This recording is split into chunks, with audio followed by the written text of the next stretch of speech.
Spencer Medal. 34, Wyatt Silver. 35, Justin Walker. 36, Andrew Anderson. 41, Nick Schultz. 42, Luke Fleming. 53, Ben White. 54, Megan Petros. 57, Alex Herrera. 63, Colton Smiley. 66, Braden Phillips. 68, Cole Manship. 70, Trevor Hatt. 71, Joseph Tonga. 72, Luke Thomas. 75, Nick Erlin. 77, Martin Escobedo. Pardon me, Martin, sorry about that. 79 would be Kendall Kessler. Number 80, Andrew Scheibel. Number 96, Sean Citron Jr. And number 99 is Jay Longoria. And that is your West All-Stars.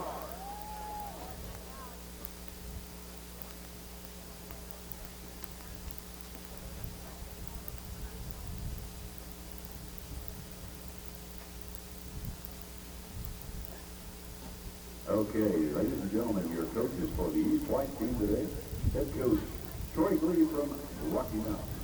Also assisted by Art Roper from Rocky Mountain, Colby Dunnett from Bora, Nick Walcomot from Varna, Matt White from Bora, Ryan Brennan from Bishop Kelly, Ian Smart from Coon, Jack Parker from Bishop Kelly, and Andre Banks from... Hi, everybody, and welcome to Thunder Stadium, the home of the Eagle Mustangs. But for today, it is the home of the Shriners' 20th annual All-Star football games. Earlier today, it was the 8-man with the West beating the East by a score of 54-10. And now we've got the 11-man game. These are the stars, the seniors that have been invited to play in the Shriners All-Star game from around the Treasure Valley. Hi, everybody. Wayne Dezubak along with Dave Burnett. Welcome to our streaming video and streaming play-by-play of this game here today on 630 The Fan. Dave, you take a look at the names on these rosters, and it's going to sound like, pretty much a dumb statement, but it's an all-star list. It is an all-star list now. I think there's like 8 guys on the West squad playing for, let's see, that would be for the Mountain View side. Mm-hmm. And then on the other side, the Rocky side, you have 9 guys from that state championship team. So just in those, 17 players, you got guys that were involved in the state championship. Go ahead and fill that roster in with more 5A, 4A, and 3A guys, and you have yourself quite a roster. You made a point talking about this game. One of the things that's fun on this game is that you've got the 5A, the 4A, and the 3A players together. A lot of these 4A and 3A players kind of a little chip on their shoulder to come out here and show the 5A guys they can play with the big boys. Yeah, exactly. If you're a 3A player, if you're from Emmett, let's say, and you want to show these guys, you know what, I can compete at your level.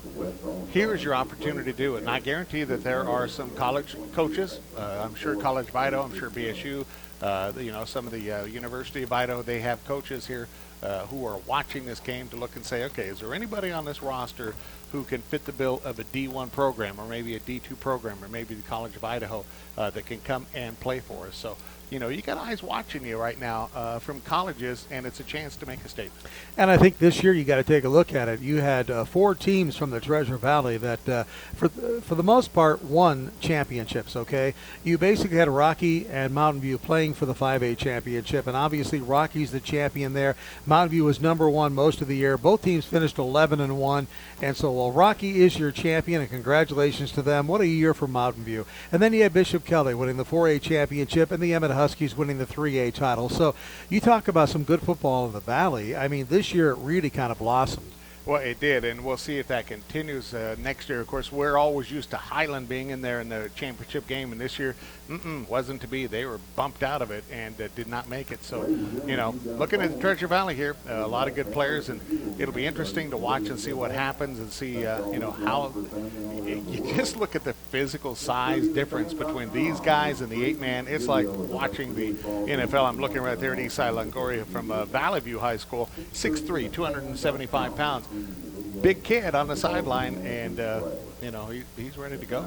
Well, you go back down there, you got Jacob Molinar on the east side. Yep. He is 6'4", 315 pounds from Capitol High School. So, and he's not the biggest guy on the roster. I know. Sophomore is the biggest guy on the roster. It's amazing how the kids have gotten so big nowadays. Yep. All right.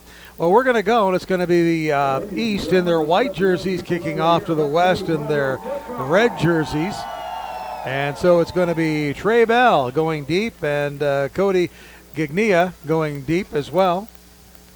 Okay, I got to make sure I've got this all positioned correctly as far as the West is in red and the East is in white. Am I correct on that, Mr. Duzerbeck? You've got it, the West on the red. Now, you're okay this quarter because, you've got the West on the right side as with your rosters, and you got the East on the left side as with your rosters. But second quarter is going to be more difficult for both of us. And 630thefan.com is where you can watch a video streaming of this game, and it is the West that is in red. It is the East that is in white. We're getting ready here. Shriners do a great game, and we are honored to be the voice of the Shriners football game. As like I said earlier today, we had the 11-man, and it was all West, 54-10. Let's see if this game's just a little bit closer. This is kind of a pooch kick. Kind of come to an up man at the 20-yard line, and that up man is going to be Cabe Eberall. And Eberall, a wide receiver out of Eagle High School, will get it out to the 25-yard line, and that's where the West will start. And tackle made by Marty Emery that time from Cuna High School, making the tackle on the kickoff. And again, we'll get used to see who's going to play a lot. I mean, as an all-star game, you don't know who they're going to start at quarterback, what they're going to do, what the coaches want to do. As we told you about in the 8-man game, pretty much they've only had a week to practice, and it's been a kind of a rainy week, a crazy week, and there's always stuff going on. So you never know. And let's see. It looks like at quarterback is going to be Austin Van Horn from Caldwell High School. So Horn will start at quarterback for the West, and they hand it off on the right side to Trey Bell, and Trey Bell trying to get to the outside, can't do it. He's going to lose about a yard as that defensive side on the left-hand side of the East, just because it was all over that play. Yes, they were. As a matter of fact, they were ready for that one. Number 90 making the tackle that time. That's Denton Weatherall from Rocky Mountain High School. No gain at all, so Horn, the 5'11", 187-pounder, back to pass, looks, throws over the middle, the ball's tipped and falls incomplete. And he was trying to go there to Trey Bell, but it was tipped, and a nice play by Damon, that time by Kalen Kreiner. Yep, a name we're familiar with, Rocky Mountain. Kalen Kreiner made a bunch of great defensive plays in that state championship game. What I liked about him, of course, he's from Rocky Mountain High, and what Kalen Kreiner did in that championship game, I couldn't believe how hard he hit. Yep. Ball's on the ground, and it's going to be recovered. It's just a simple handoff to Trey Bell. Bell lost it on the handoff, and that's something you're going to see in an all-star game. You've got probably only about the third or fourth time that Austin Van Horn has handed it off to Trey Bell, yep. And he lost it, so it's 4th down and 14. And a little bit different feel. You get a kid of the caliber of Trey Bell, a little bit different, a little quicker hitting the holes, a little bit quicker there to get to the ball. And so it's going to be the West All-Stars with a 4th down and 15. And they call a quick timeout before they decide whether or not they're going to punt here. We had a laugh, Dave, in the 8-man game. It didn't seem like where the ball was on the field mattered as far as punting. It seemed like every time there was a 4th down and for whatever. Whether they're on their 20 or not. Yeah, they went for it. It could have been 4th down and 1 or 4th down and 15. They'd go for it. But I think we're going to see a more traditional call here and just see the ball kicked away. I would think so. I think it just would be dangerous to do this. But, yeah, there was once it was a 4th down and like 8 to go. They were on their own 20, and we're going, they're not going to punt, and they scored a touchdown. The thing about it is if you're in the area and you want to come out and check out this game, come on out, check it out. I mean, everything here is for the Shriners Children's Hospitals. All the proceeds go to that cause. And, in fact, we were talking to Corey Turner before the game, and he was telling me a little bit, about a player that's currently playing for this team for the West All-Stars, and he had a thumb worked on and by the Shriners Hospitals, and now he's back and he's playing in this game. Which is kind of a testament as to what the Shriners do. And that was Jimmy Dawson from the East. We'll talk more about that a little later on. So we are going to see a traditional punt. And West All-Stars, nice spiraling kick all the way back to the 42-yard line, taken there and out to about midfield. And so that's where the East will have an opportunity to take it. And a nice run back by Kalen Kreiner. Trey Bell making the tackle on the play. So, you got a kid who's all this and all that, making a good hustle play on a punt play. Got a flag that came in there late. I'm not sure whether it was late or I just didn't see it right off the get-go. Official still talking it over. It looks like it's going to be against the return team. Yep, so I'll back it up a bit and put it back well past midfield.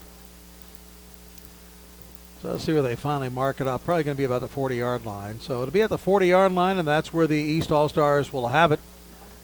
And again, we'll check to see who they decide to start at quarterback. Looks like it's going to be, Jake Roper's back there as the running back. Ball back to pass. Pass is thrown out to the outside. It was Hayden Brown, who's the quarterback. He's from Bora High School, so Bora's Hayden Brown was the quarterback. His pass, was that completed? It was completed for about 6 yards. Still getting used to all these guys out here, but pickup of about 6 yards, so it'll be 2nd down and 4 out to the 47-yard line. Brown, a quarterback, sends Roper in motion. Roper going right to left. Back to pass is Brown. So the East going to the air, and over the middle they've got a man wide open at the 30-yard line, and he is buried underneath there. But a great catch and a nice little pass down there. Yep, and this is to a kid from Coal Valley Christian School, James Lamb, making the reception. So a big-time catch and a big-time game for him. All right. That's kind of fun, huh? Yep, Coal Christian doing well in state playoffs as well. All the way down to the 30-yard line. So 1st down and 10 for the East All-Stars. Brown says the man in motion, Jimmy Dawson. We talked about him with that thumb at the Shriners Hospital.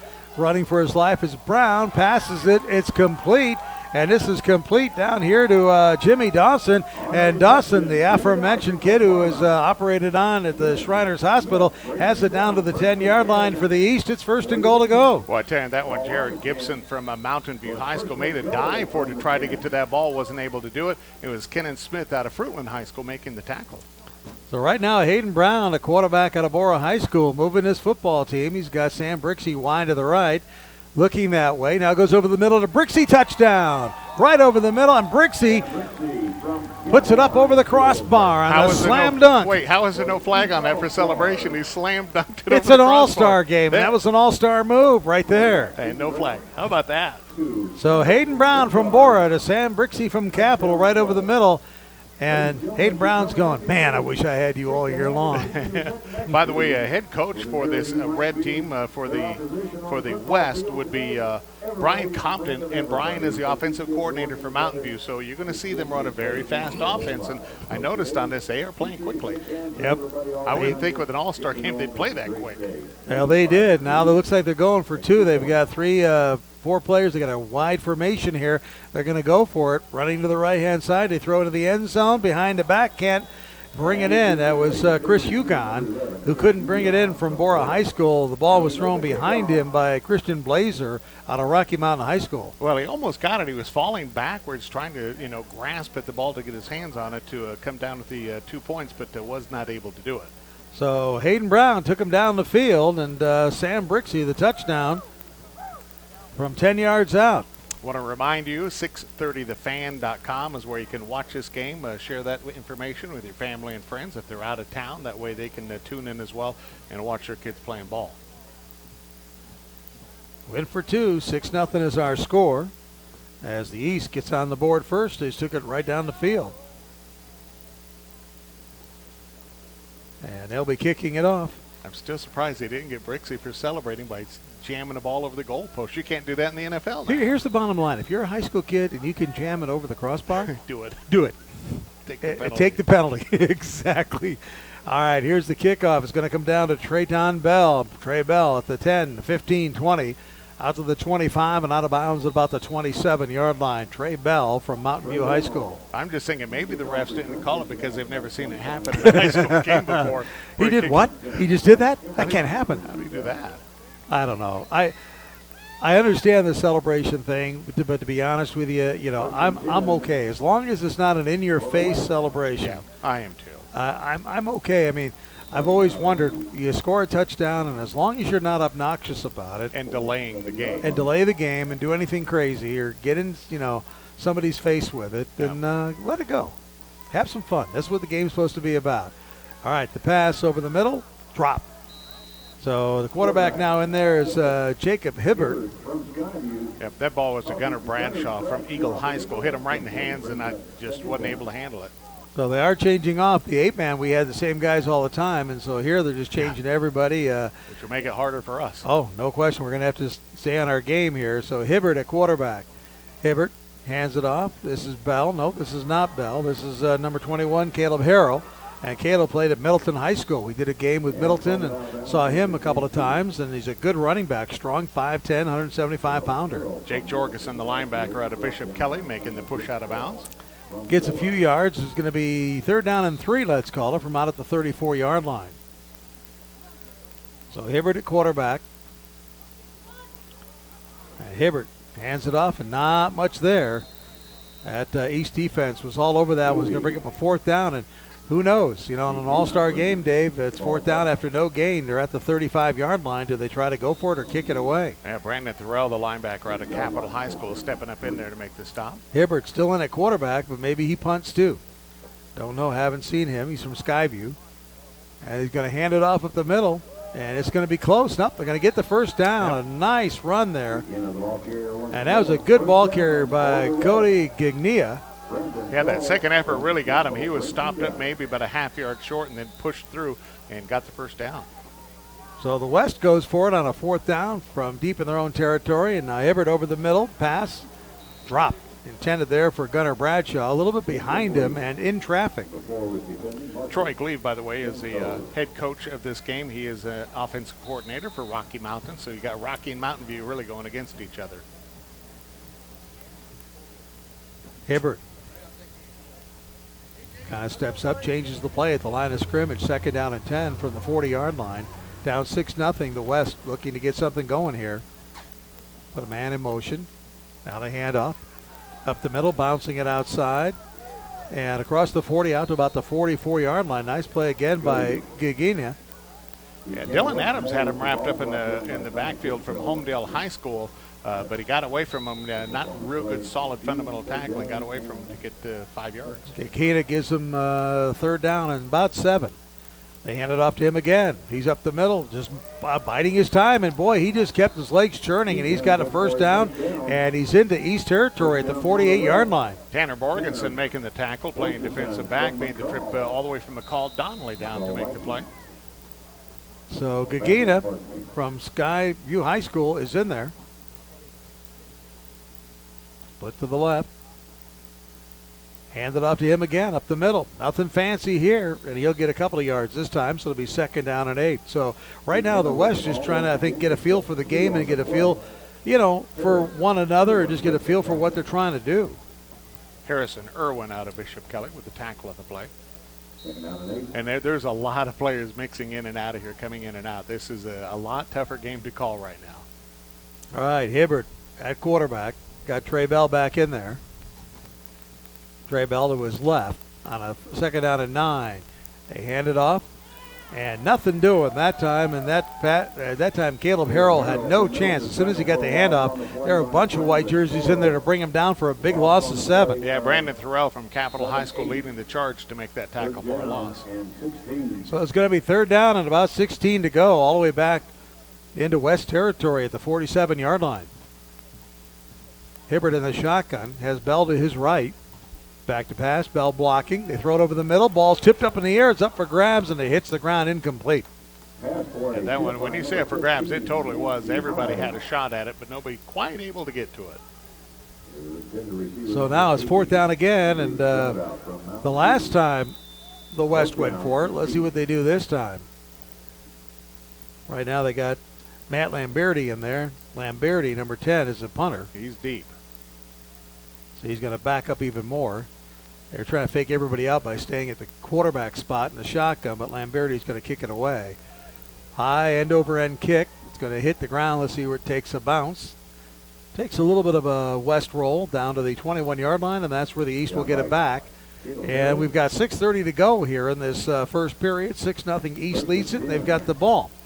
If the 11-man East team made up of schools from Boise High School, Capital High School, Rocky Mountain in there, Centennial, Timberline, Cuna. Also you have, Homedale High School, Emmett, BK, I think I mentioned, Parma High School. So a nice mix of schools coming in for the East today. On the west-hand side, you got Mountain View High School, Eagle High School, Valley View's in there, Nampa High School, Caldwell, Payette, Weiser. So they've got the valley all divided up. We got Lawson Matson now in there at quarterback. He's out of Homedale High School. He throws it down the field. The pass, is it intercepted? There's a simultaneous reception. I think they're going to give it to the offense, and that would be Christian Blazer who caught it. Yeah, it was. It was a simultaneous, and you can hear the west side going, "No, that's an interception." But if it's simultaneous, it goes to the offense. But I'll tell you what, Wayne, it was a nicely thrown ball. It looked pretty up in the air, but just two guys coming down with it. Well, Jaden Carson came down there, and he came down with Christian Blazer. So how about that? Blazer now playing a little running wide receiver. Of course, he did that with Rocky as well. All right, 1st and 10 right at midfield for the East. So the East moving the football. And again, this time they got Matson at quarterback. From Homedale, back to pass. Now he comes up with it, throws it underneath the coverage, and that's to Jake Roper. Roper makes a couple of nifty moves inside the 40 down to the 35-yard line. That's a 16-yard pickup, and Jake Roper has another first down. Victor Elias making the grab. He's from Caldwell High School. He's a linebacker making the tackle. So Jake Roper out of Rocky Mountain picked up, how about that, 308 yards rushing last week. Wow. That was unbelievable. We knew he had a lot of yards, but we didn't have a statistician there with us, but 308 yards rushing. That was huge. Wow. Surprised he's playing today, not tired. Yeah, I'd still be taking a week off. Send a man in motion, the East does, as the sunshine now out brightly. Over the middle of the throw to Brixey. That's going to be his second touchdown reception in the game. And Sam Brixey has a 34-yard touchdown reception. Little disappointed in Sam Brixey not jamming the ball this time on the goalpost. He just did kind of a little dance in the end zone. I had no idea he could dance like that. So Madison to Brixey. And all of a sudden, it's 12-0. Sam Brixey, who is a senior at Capitol High School, evidently looking at, if he has not accepted already, but Nebraska looking at him for a track scholarship. But I'll tell you what, as a wide receiver, somebody may want to look at him too. They're going to go for one this time. Last time they decided to go for two, so it's 12-0 right now. They'll try the point after attempt coming up here. And that's Lamberti, and it's kind of blocked. Yeah, it was and a lot no blocked. good. Yeah, somebody got a big old paw on that thing, and it just kind of drifted off to the right-hand side a bit. So the PAT becoming a little bit of an adventure here for the East All-Stars. Well, I'm going to guess that, it's one of those things probably come down and they get everybody picked, and it's like, we don't have a kicker. Anyone here can kick? I can, coach. All right, you're in. You're kicking. Can anybody snap the ball? So just like that, we've got 5:37 to go first period. It's 12-0 the East All-Stars. Leading the West All-Stars, it was Hayden Brown, the Bora High School quarterback, to Sam Brixey from Capitol for a 10-yard touchdown to make it 6-0. And then it was Lawson Medicine from Homedale. And he to Sam Brixey. That one was 31 yards to make it 12-0. I get confused with the East and the West, how they decide. I don't know. Why do they call it the red and the white? Because, you got kids from Timberline on the east, kids from Valley View on the west. Now you're really trying to confuse me. It seems backwards to me. I agree. It's kind of hard to figure it out because you can't get further east in the Treasure Valley, really. I guess, you go Mountain Home or something like that. Timberline may be further east. Mountain Home may be further south. That's Not true. east. That's true. All right, here's the kickoff. Good kickoff. Looks like Bell's going to take it at about the 2-yard line, and Bell bringing it back to the 10, 15 down the right side. We got a flag down again, and Bell's out of bounds at the 25-yard line, and the flag's down at the 15, so we'll see what it is. I will say this, Mountain Home is on the east, so they are on the east side. All right, so that one at least makes sense, That right? makes sense to me. Okay. A little further east if you're looking east and west. So somebody at the Shriners get together and they decide which is east and which is west. Well, we were talking about these Shriners. They're kind of fun-loving, so maybe they're just trying to keep us guessing, huh? That is trying to break it up so you kind of make it a balance of schools. When obviously you come to Meridian, you got to split them up because that was the power of 5A this year. Sure. Hey, you couldn't have Rocky and Mountain View on the same side. Yeah, and you want to put Rocky and Bishop, Kelly, and Emmett all on the same side? Yeah, exactly. 3 state champions? Exactly. That doesn't seem quite fair. No. So I'm sure there's a method to their madness, but with the penalty, it's going to bring it all the way back to the 10-yard line, blocking the back. And so this is where the West will start off again. And not much there at all. Wow. There was no running the room there at all. And I couldn't catch a number, Dave, as to who was running the football. They've got so many. They're doing, the 8-man didn't change it much up. These guys. They did not. It might have been Pedro King. Pedro's out of Nampa High Yep, School. that's who it was. Yep. Not very big, 5'6" and 150 pounds going into the jaws of that defense of the East. So West back to pass. They throw it complete out here, and a nice little catch by Braden Swanson from Caldwell High School. Swanson has it out to about the 10-yard line, so that'll get it back to the original line of scrimmage. Actually, they're going to mark him at the 11, so it'll be 3rd down and 9. Kalen Kreiner out of Rocky making the tackle on the play. Austin Van Horn is in at quarterback from Caldwell High School. So the West playing a lot of different players here. Horn takes the direct snap, rolls to his right. He's on his run. He's got some room. If he gets to the outside, he does. He's across the 20 out to the 25-yard line. 1st down as he picks up 10 yards. That was Seth Millington making the tackle. He's the defensive back out of Timberline High School, really saving the touchdown on that one. That was kind of impressive. Austin Van Horn just got to the outside. He showed some speed on that play to beat the defense. That he did. So 1st down for the West at the 25-yard line. They trail 12-0 here in the first quarter of this 11-man All-Star game. Shriners All-Star, the 20th annual. Handoff up the middle and out to about the 29-yard line. Yeah, that was right up the gap. Middle linebacker Brandon Thorell making the tackle from Capitol High School. So right up the middle on that one. And again, could not get a number. He's got his shirt tucked up in there. Van Horn over the middle. Pass is complete. And this one's to Swanson again. So Swanson from Caldwell High School. Nice work. Kreiner on the tackle that time, but thrown right into his area, so he should be there to make the tackle. Well, here again is your kind of thing. Austin Van Horn from Caldwell, so he's kind of looking to his favorite receiver from the season. Yep. This time he hands off up the middle. And a nice run out to about the 46-yard line, 44-yard line. Denton Wetherell out of Rocky making the tackle. Can you get that number for me? Because he's got his jersey. The wide receiver here? No, the running back. Running He's back. got his jersey all there, and I can't see which one he is. He's a 20, and he's going to get it out across the 45 to the 46-yard line.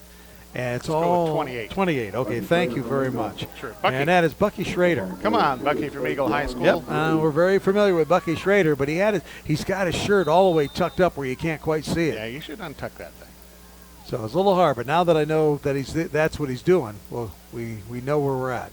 3rd down, they hand it off to Bell, and Bell up the middle. Fumbles the football. It's on the ground, and it looks like the West has come up with the ball. Recovered by Joseph Tonga, but that's going to bring up a 4th down.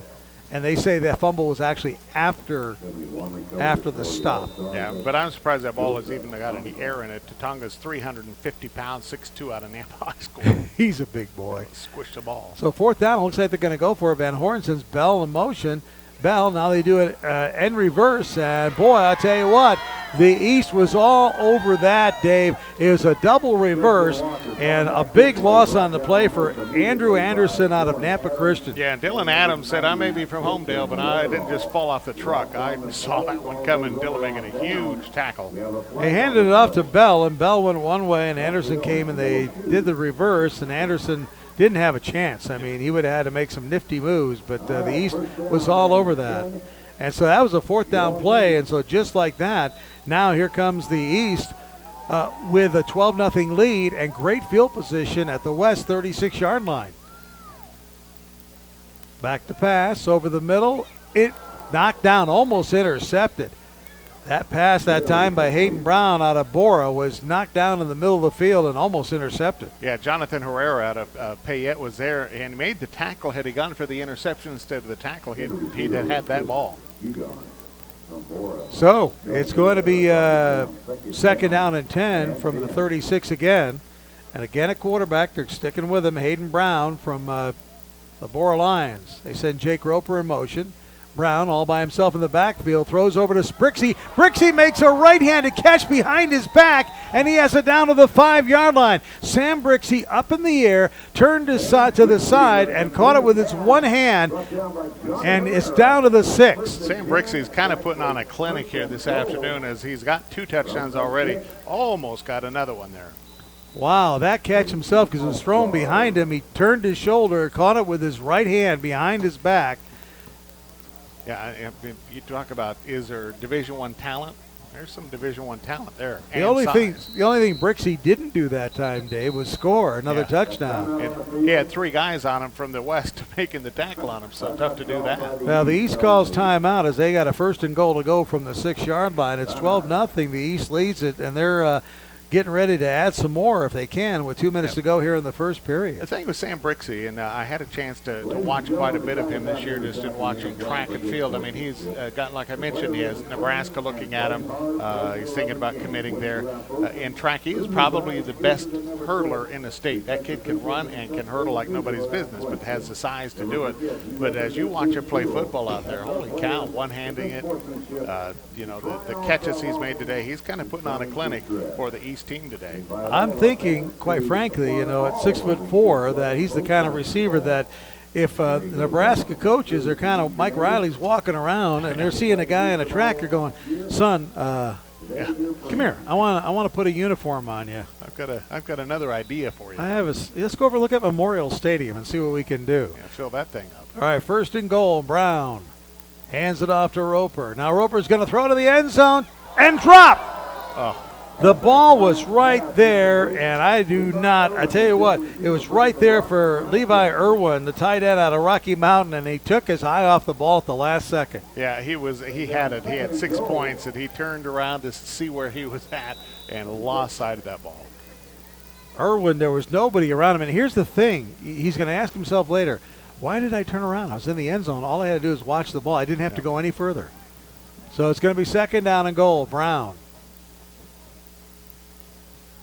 hands it off, and making a couple people miss and moving it up is Jimmy Dawson, the 6 foot, 203-pound running back out of Parma High School, and he's down to about the 1-yard line. Yeah, Isai Longoria missed him on there. It was finally Colton Smiley getting him down from Meridian High School.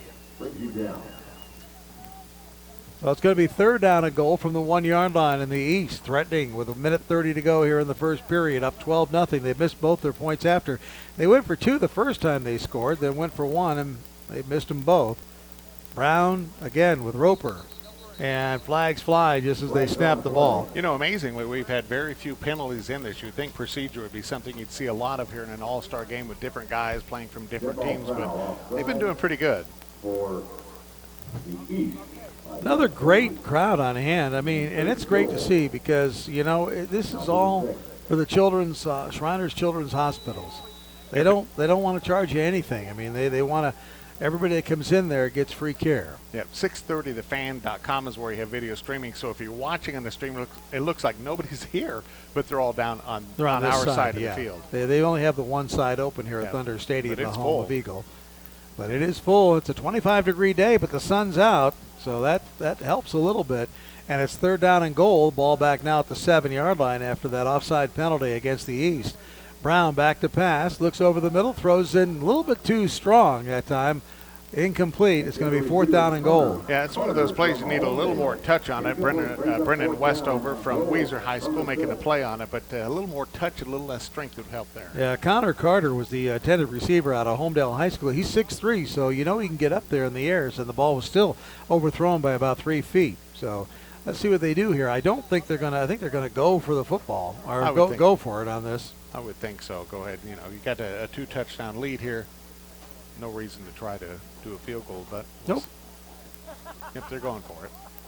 So Brown, a quarterback from Bora High School, sends Jake Roper in motion. That means he's the only one in the backfield now. 5 receivers in the pattern. Rolls to his right. Brown looking downfield. Feels the pressure. Shakes one tackler. Throws it to Roper. Roper had it for a second at the 2-yard line, but he was hit hard that time by Trenton Hope out of Meridian. He turned right around. So Trent said, "Hey, how do you do?" and just knocked that ball flying. So knocked down, and it's a big stop for the West All-Stars. Let's see if that gets them on track, Dave. Well, they need something to fire them up here. They're down by 2, just 37 seconds left in the quarter here. So, make a play, make a good running play, get a little yardage, and go into the second quarter with a little momentum. All right, here they go, the West All-Stars in there. Let's see who they have at quarterback. Jacob Hibbert looks like he's going to stay there from Skyview High School. Coach is doing a pretty good job of moving guys in and out of the lineup. So Hibbert at quarterback. got Caleb Harrell in a running back, but Hibbard's going to throw it. Quick pass out to the outside. A nice catch there by Cade Eberall from Eagle High School, and Eberall gets 9 yards.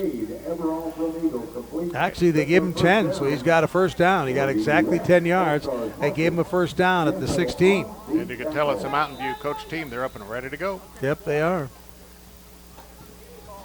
Handoff on the right side to Cody Gignia. Yeah, nothing doing on that side, that left side of the team for the East All-Stars. They were ready and just closed everything down. Gigina gets it back to the line of scrimmage. That's about it. So Hibbert in the shotgun, looks to his left, catches the ball on the snap with one hand. Nice pass over the middle, but a little too strong that time. Incomplete. The intended receiver that time was Andrew Scheibau. Scheibau was wide open down there and waving for the ball, just kind of overthrown again. Just a timing issue, these guys not getting used to each other. And that's going to be the end of the first quarter. So, Dave, we played one quarter of football here in this 11-man All-Star game, the 20th annual Shriners All-Star Football doubleheader here at Eagle High School. It's 12-0 in favor of the East, and a couple of Sam Brixey touchdowns here in the first quarter. Yep, you know, this has to be for these coaches that are coaching today. And again, head coach for the West Side is Brian Compton out of Mountain View. The East Side is Troy Glee from Rocky Mountain. It's got to be nice for them. You know, typically, you know, you look at your regular high school squad, and you got some weak spots. You got guys that really wouldn't start, but it's the best you got. They have to look down the bench and go, we got guys at every position that can play, a couple deep. It must be a nice luxury to have, to be able to look down and go, let's see, who are we going to run this time? You know, we're going to run Trey Bell, or you know, are we going to go with somebody else? Are we going to go with a different running back this time? So it's a nice luxury for these coaches to be able to go, we got guys at every position too deep. First quarter scoring, it was Hayden Brown, a quarterback out of Bora, to Sam Brixey from Capital for a 10-yard touchdown run, 6-0 when the PAT was no good. And then Lawson Madison out of Homedale to Sam Brixey of Capital again, this time a 31-yard touchdown to make it 12-0. And now the pass to the outside is good. And again, it's going to be a first down for the West, as the West seems to have it going, Dave. They do, and they need something to get them down here to get some points, get back in this game. Caleb Harrell out of Middleton caught that ball. And so again, they're going to stick here with Jacob Hibbert at quarterback. Hibbert hands it up the middle, and well, I tell you what, still fighting for yardage. You got to give it to him. Yeah, he hit Jake Jorgensen right in the middle, who was coming in for that linebacker spot from Bishop Kelly. He just stopped him like nothing, and he spun out to try to get a little yardage, but did nothing doing. Cody Gingita again, just trying to get someplace, but he couldn't. Loss of 2, second down and 12, and man, they're moving. Hibbert throws to his man, incomplete. His intended receiver had slipped and fallen down. He was on the ground, but I still had to wait to see if he caught it. It was a nice play by Cade Eberall. He took a shot at it anyway. And Kate's a kid that actually I've watched grow up. He was on an Optimist team with my grandson. Watched him all the way, you know, when he was young, an Optimist, and has always been a player. So third down and 12 for the West All-Stars. They are down 12-0 here. Have the ball back. They need something to happen. They've got 4 receivers in the pattern, and the snap is dropped, and it's going to go all the way back to the 10-yard line, and that's where Hibbert falls on it. A fumble, just a bad snap, and it's all the way back to the 10-yard line. It's going to be fourth down, and the West All-Stars are going to have to kick this away. Yeah, but Hibbert out of Skyview, he did the right thing. Instead of trying to pick it up and be a hero, make a play out of it, just fall on it and save it for the punt. Yep. You know, I think the big thing right now, if you're on the West team, the one thing you got to take, you know, a little bit of joy in is the fact that the East team has missed both their PATs. So, you know, it won't take much to catch up in this ball game. Talk about chasing points all the time. The East is going to be chasing those missed extra points. Nice kick by Lamberti. It's going to be taken by Kreiner at about the 45-yard line. 40, this guy can come back. 35-30, cuts it back inside, spins to the 25, down to the 15-yard line. Finally got drugged down by the jersey that time. It was number 11 Cody Gignia who made that tackle out of Skyview High School. So a nice tackle as he got enough of them to drag him down. You can really see why Rocky Mountain had all the ingredients for a championship, Dave. A guy like that Caleb Kreiner, that can get you back and get you all the way down to the 15-yard line, caught it out at the 45, so 30-yard return. And, you know, it's one of those situations where right now you're back in business if you're the East. Oh yeah, this should be points on the board unless they make a mistake. They're going to stick here at quarterback with Madison. Madison out of Homedale High School. Sends a man in motion. Madison has it. Hands it off up the middle. And a nice little run there by Jimmy Dawson. Dawson going to get it down to about the 10-yard line. Gain of 5. Just inside the 10. Gain of 6, let's make it. So it'll be 2nd down and 4. On the 10-yard line, 2nd down and 5. Well, Sam Brixey comes back in, Capital High School, to play wide receiver. That's a I'd be looking for him if I were. I would too. That is a target to watch out for. And they've got James Lamb wide to the left as well. Brixey there. Madison at quarterback sends Brixey in motion. Hands it off up the middle. This is Jimmy Dawson, and Dawson's got some running room inside the 5 down to about the 3-yard line. That's going to be good for a 1st down. Yep. It'll be 1st and goal to go for the East. So now the East, all they have to do is punch this thing in to try to get more points on the board and take a bigger lead. 12-0, the East leads it here as we're in the 2nd quarter of the Shriners All-Star football game from Thunder Stadium, home of Eagle High School. Seems to be going quickly, this game. The clock keeps rolling. Now they're keeping it on the ground, and like you say, I think both offenses are moving a lot faster in this game. Yep. Handoff up the middle, Jake Roper.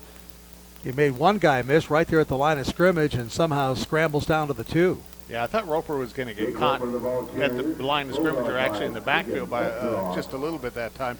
Number 27, Victor Ellis, was in there, but just wasn't able to contain him.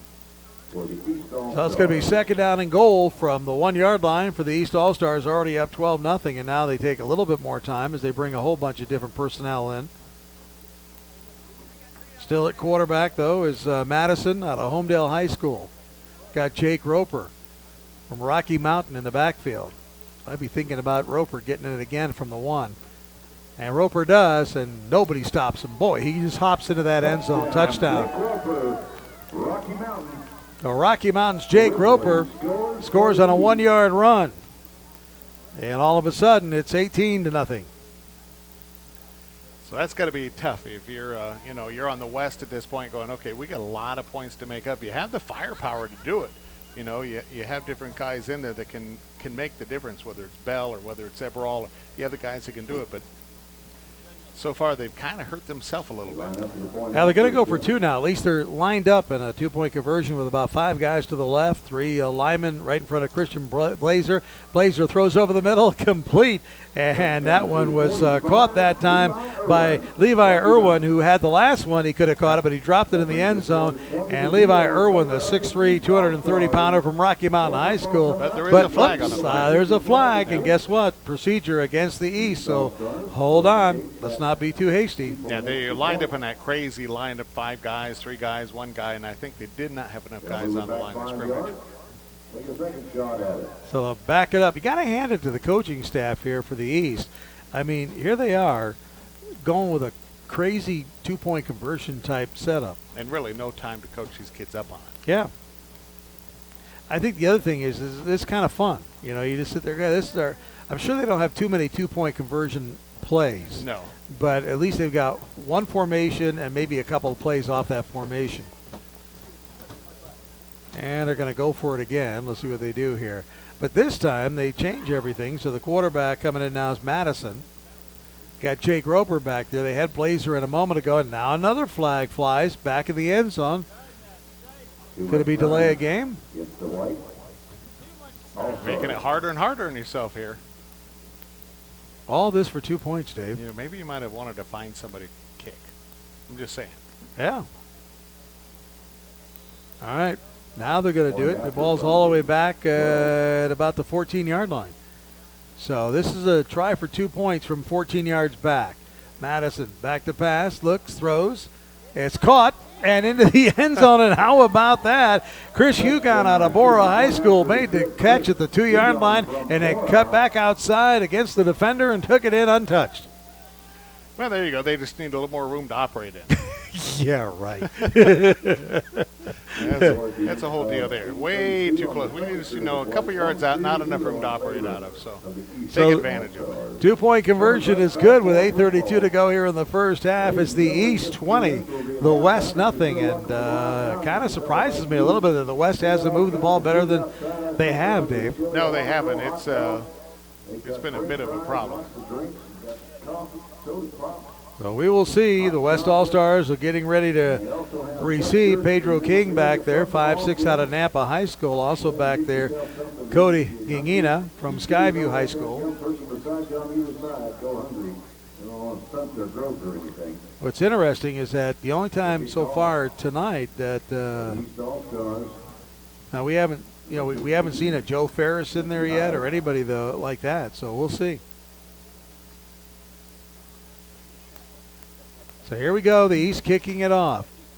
In their white uniforms for the most part, white jerseys, white pants.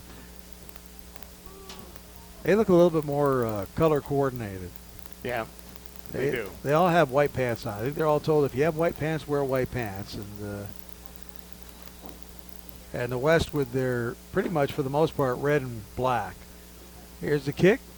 Looks like it's going to come down to Pedro King. King takes it at the 10, right up the middle, cuts it to the outside. He's across the 20 to the 25 to the 27, and a flag comes in at the end. Well, let's see what happens here. Typically would not be good for the East.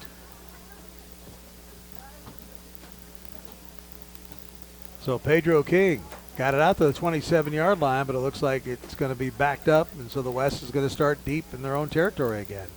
By the way, I want to thank everybody watching on streaming, 630thefan.com, as you have video streaming of the game. And it will be here, for the future as well, not just for today while we're doing this. It'll be left up online, so you can go back and watch again. If you got a player or a family member that hadn't seen it, they can go back and watch it, or you can let them know. Shoot them a text, let them know it's on the air right now. Blocking the back against the West, and so that'll back the West all the way up to the 11-yard line, Dave. And it's not what the West All-Stars needed right now as they find themselves down 20-0. Yep. As you look at uniforms, number 36 for the West is out of Nampa Christian High School. The only guy with maroon pants. He came to the party. He's wearing something different. All right, you got to like it. I'm going for that. The red and maroon, they'll kind of clash a little bit. And nothing doing there. And I tell you what, that East defense just coming in there. And it's a loss all the way back inside the 5 down to the 4-yard line. Yeah, just a little bit of a bobble there. And Kyler Ray took advantage of it out of CUNA High School, making the tackle for a loss. So it's going to be 2nd down and 20. West All-Stars, and just again, that's going to be a safety. Maybe not. There's a flag down. There's a flag down as well. Kyler Ray in there again. It's like somebody put a hat on him and stop him. He's out of Kyler is out of CUNA High School. Nobody stopped him. No, Kyler Ray right now, 2 big defensive plays, cutting in there and getting to everybody before they could even get to the football, hand it off. And see if they called him off sides if he was that quick to get in there. There was a flag.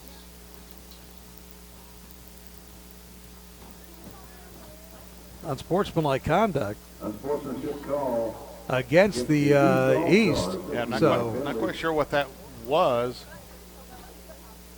Yeah, we're kind of waiting here to see. So, unsportsmanlike conduct call, and that's going to bail the West out a little bit. They're going to have it out at the 16-yard line, which is pretty much kind of where this whole thing started. But so it had to have been before the play. Something happened. And not after the play. So I'm wondering if somebody was taunting somebody because they just basically kicked him right in the hind end. Right. Anyway, right now it's 3rd down and about 6 from the 16-yard line. Quarterback, keeper, up the middle. And he's going to have a 1st down, and a nice play that time by Austin Van Horn out of Colville High School. He just kept it, took the direct snap, and got the 1st down. Yep, Seth Millington out of Timberline High School making the tackle on the play. Out to the 29-yard line, 1st and 10 for the West. Horn Hands it off to Bell. Bell trying to get to the near side, short side of the field. Doesn't do it. Knocked out of bounds. Ball carrier Trey Bell from Mountain View. Yeah, Trey's been kind of shut down a bit, of course, out of Mountain View, one of the best backs in the state. We've seen him running this season. So getting shut down, though, by the East this time. He got it out to the 30-yard line. You know what? When you're Trey Bell, though, you just or Jake Roper, you know everybody's going to be looking for you. Yep. You just know they're going to be looking for you. Handoff, right side. This is Bell again. Bell trying to find some running room. He didn't find it either side, so he went up the middle for a little bit and got it out to the 34-yard line. So somehow he made something out of nothing. Yep, Marty Emery out of Cuna High School with the tackle that time. 3rd down and 5. So 3rd and 5 for the West All-Stars. Down 20-0 here at Thunder Stadium. The sun is shining brightly now, but it's still like 25 degrees out there. Ball knocked down on the line of scrimmage. The pass by Horn was knocked down.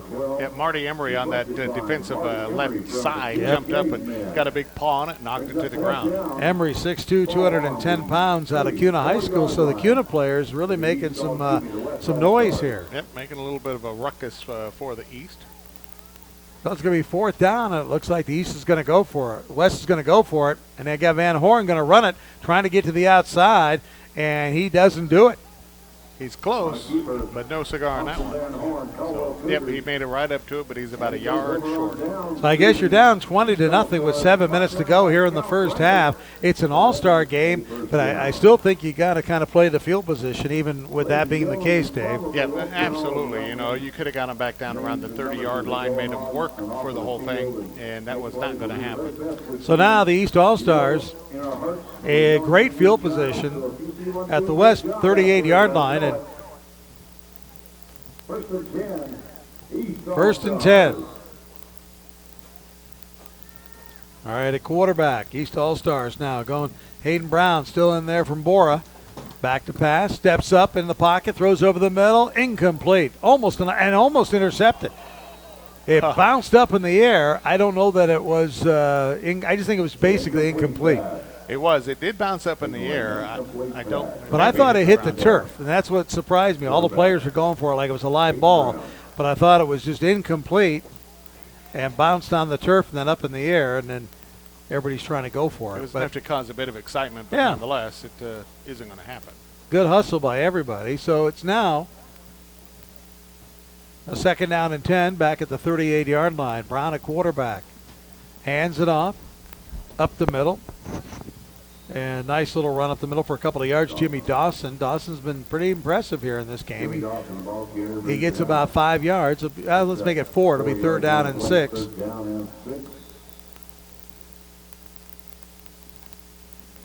So 3rd down and 6 for the East All-Stars. They lead at 20-0. Brown at quarterback.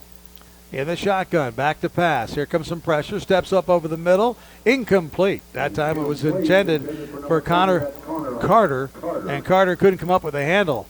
It hit him right between the 2 and the O, but he couldn't come up with it. So it'll be a 4th down. But obviously the East is going to go for it here as they've got it at the West 35-yard line, 34-yard line. Clock stops. 6:18 to go here. Brown sends Jake Roper in motion to the left. Back to pass. Brown has plenty of time. Now rolls to his left. Trying to buy some time. Still rolling to his left. Running out of time. Throws it down the field and incomplete. Nice knockaway. That pass was intended for James Lamb, and it was knocked away at the last second by Brendan Westover out of Weiser High School. So that's going to bring, turns the ball over on downs. And so a good job by the West defense to get back on offense. The West All-Stars turning the ball over on downs, and they make the East All-Stars do likewise. With 6:08 to go here in the first half, down 20-0, the West All-Stars will have the football. It's turned out to be a gorgeous day out here, Wayne. The sun is shining brightly. After when we first got here, this field was covered in frost. All right, here we go. West now trying to get something going. They've got the ball on the ground is what they do. It's a fumble, and let's see who's going to. And the East is going to come up with it just like that. The handoff was not made, and the turnover right there. Christian Blazer, I think, was in at quarterback for the first time, and they just couldn't get the handoff.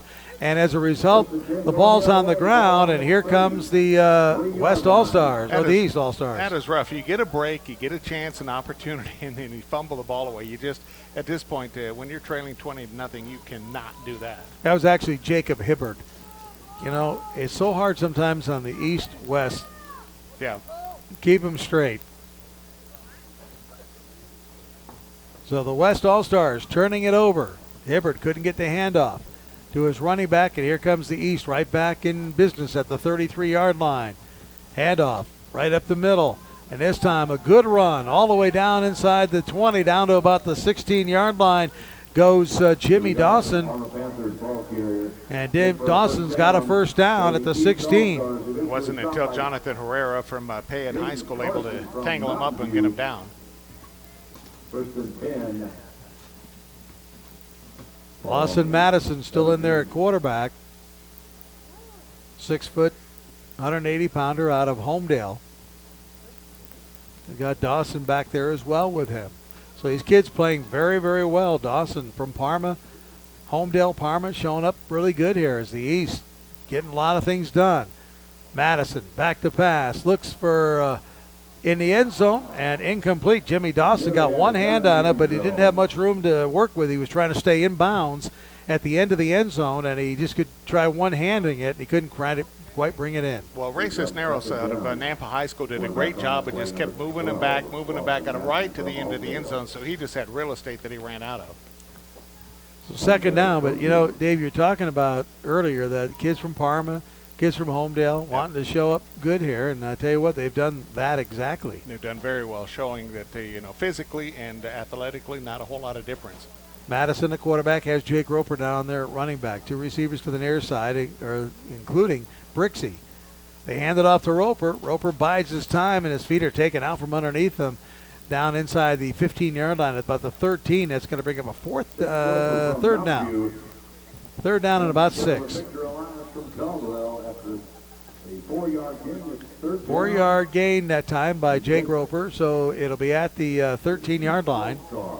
East All-Stars moving the clock down to 4:55, 20-0. They lead it. All-Star game here from Thunder Stadium. Eagle High School. Bright sunshine out there now. Back to pass. Madison looks right, goes back over the middle, incomplete. That time he was looking for Connor Carter, but he couldn't quite find him. There's a lot of traffic there, and so it's going to bring up a 4th down. Yeah, that's more of the kind of play I would expect in an all-star game where your timing is off, the patterns are off, and you just kind of throw it into an empty space. You know, they've been making some great plays, but on that one, not a lot there. So they're going to go for a field goal here? Well, looks like they are. It looks like they are. They got a kicker. So they're going to bring the kicker in, and we're familiar with him, Yancey Hyde, out of Emmett High School. Yep. Timeout call, timeout. And timeout is called by the East All-Stars. They might have decided the difference. They're going, that's a long ways. I don't know. Yancey Hyde, he's a good kicker. He's a big kid. You know, he's not a small kid out there. And so we'll see what he can do. 6'2". I was out of town. I was going to say you had a chance to see them in the very first game of the season against CUNA. Yes, he's 6'2", 215 pounds. So I think he's got probably enough leg to kick it from about 32 yards. That's kind of fun early in the season, doing that game between a 3A and a 4A team out there. And I love that when you get out to the towns like Emmett and some of those towns where everybody in town shows up. You know what? That night it was jam-packed. It was quite, it was just quite the atmosphere. I mean, everybody in town was there, and they're all excited about the season opening up, and they were pretty much the game in town. Yep. Even in the valley. So Yancey Hyde now to be a 31-yard field goal attempt where they're going to officially put it down from the right hash mark. Hyde. Kick is kind of low, but has plenty of distance, and it's good. So Yancey Hyde with a 31-yard field goal extends the East lead to 23-0.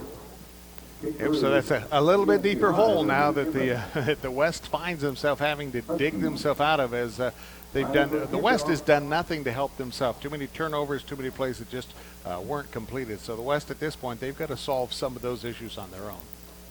We are running some special rules. 4 minutes and 36 seconds. No blitzes until the opposing team crosses your 20-yard line. A blitz would be bringing a player who is not lined up on the... And so now the East will be kicking off to the West again. And the West just trying to get something going, just trying to get some kind of sustained drive. They haven't been able to get anything going here tonight at all. And so far we've had 2 All-Star games, and it's kind of interesting. Earlier it was the 8-man, and it was the West just kind of dominating as they won it 54-10. And the East couldn't really get anything going. Now here we got the East having, its way with the West. Well, at this point, you get a 23-point lead. The East, maybe they'll let off just a bit. Hyde kicks it off. It's going to come down to Pedro King at the 10-yard line, 15-20. Cuts it outside to the 22, and he's brought down there. And a nice tackle by 34. That's Jake Jorgensen from Bishop Kelly High School. It's interesting. Pedro King, saw him out of Nampa Optimist when he was younger, just 12, 13 years old, and was one heck of a running back. But looking at him, is still very small. Did not grow very much, Pedro King did not. But he is quite the runner. He's 5'6" and 150 pounds. But he has always been, even back in Optimist, quite the runner. Yep, 5'6", 150. But like you say, those guys are hard to catch. All righty. Here comes the West. Let's see what they can do. Again, a low snap. Picked up by Madison, throws it, and it's complete. Caught by Gunnar Bradshaw from Eagle High School for an about 11-yard gain out to the 35-yard line. That's going to be a first down. Brandon Thorell out of Capital High School with the tackle for the East. 35. Hibbert at quarterback. Hibbert out of Skyview. Again, a low snap. Takes it down low. Throws it over the middle as a man wide open, falling down, incomplete. He had a man wide open. The pass to Andrew Scheibau from Mountain View rather, was a little bit underthrown, and he had to kind of stop his route and come back for it. Couldn't come up with it. That was a case where maybe field conditions kind of got him a little bit as he skid on that. As he was trying to stop himself, he slid just a bit on that turf. All right, second down and 10 after the incompleted pass. Hibbert again going to the left. Has it complete. Out about the 40-yard line. That'll be a pickup of 5. Well, the East out there and ready to go that time is number 50 helping head up the tackles. Or excuse me, 51 out there. Dylan Adams heading up the tackles. Joe Ferris caught the ball, the 6'1", 175-pounder out of Mountain View. Back to pass again. Ball hit at the line of scrimmage and falls down to the turf, incomplete. That's going to bring up a 4th down and 5. Yep. Unfortunately for the West, they were all looking around. Nobody knew where the ball was at, and it dropped at the feet of the lineman. So it's 4th down, and they're going to go for it. So Hibbert talk to his running back. Let's see what they can do here as they go for it on 4th down. Send a man in motion. And coming around the right side, that's Caleb Harrell. Harrell can get nowhere as he is brought down by Mitchell Pearsall. Yep, he had nothing doing on that one. He had it totally sniffed out. So again, for whatever reason, the West determined to give the East great field position, Dave, at the 38-yard line. I don't understand that. I mean, I know it's an all-star game, but maybe punt it away. Play a little field position because maybe you get the fumble recovery, down the other end if something happens. Unless they just didn't put a punter on the squad. Boy, somebody's got to be able to punt it. I mean, just the 30 yards or so is all they need. But anyway, here comes the East All-Stars again. And end around. And this one's going to be a throwback. And then a double pass down to Jake Roper. Wow. And I'm not sure how you kind of call that, Dave. It was Christian Blazer had it. He rolled to the right, threw it back then to Hayden Brown, who then made a couple of steps forward and threw it to Jake Roper. And the truth is Noah Latimer from Boise High School was wide open down at about the 10-yard line down there. If they could have thrown it back to him, nobody was on him. So it's a kind of a double pass. And it's going to be all the way down to the 28-yard line. That's a first down. Now the question is, that the coaching staff go, okay, that play was open to the other side. Do they come back with it again here? All right, Brown at quarterback. Brown Stepping up into the pocket, throws it, ball knocked away. Is that a incompleted pass or is that a fumble recovery? It's going to be a fumble recovery. Apparently, a defensive player hit Brown's hand as he was starting his throw, and his arm never came forward. He fumbled the ball at the 38-yard line. I'll mark it at the 37, and that's where the West will have the football. Yeah, I'm not sure who it was that hit his arm there. I was watching the play, and if you had instant replay, you might be able to go back and see whether his arm was moving forward or not. But in this case, they're calling it the fumble, so a break that time for the West All-Stars.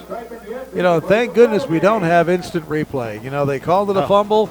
It was really close. Looked like it could have gone either way, but a fumble, and this is a big break here for the West. Let's see what they can do with it. Back to pass. Throwing it deep. Got a couple of men down there, but it's a wobbler. It's a jump ball, and incomplete. Yep, nobody comes up with it. Nobody. They have 4 guys that could have gotten Lawson Madison's pass, but nobody came up with it. Yeah, he had down there Justin Walker and Andrew Anderson, both down there for the ball. Neither one of them able to come up with it.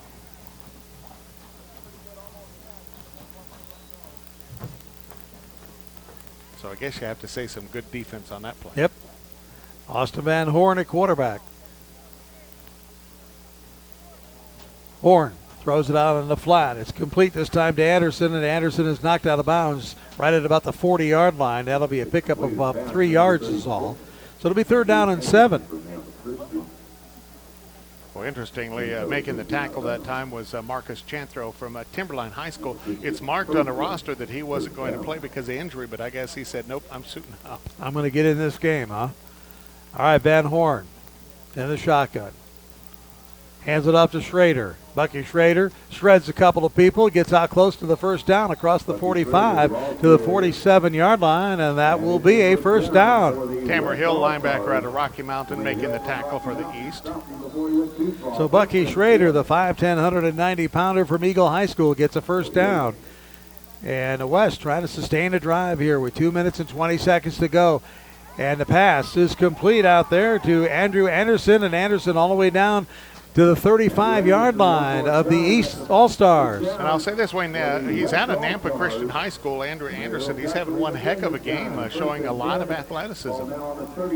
At the 35-yard line, the West moving the football for the first time today. Van Horn at quarterback still. Low snap, takes it, throws it quickly. Almost a great catch made there by Cade Eberall, but he couldn't quite handle it as the ball was just thrown ever so behind his back.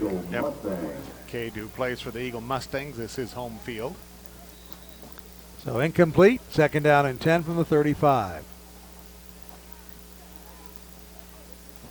Van Horn hands it off to Bell, and Bell's caught in the backfield and thrown for a 7-yard loss back to the 42-yard line. Immediately for a loss on the play.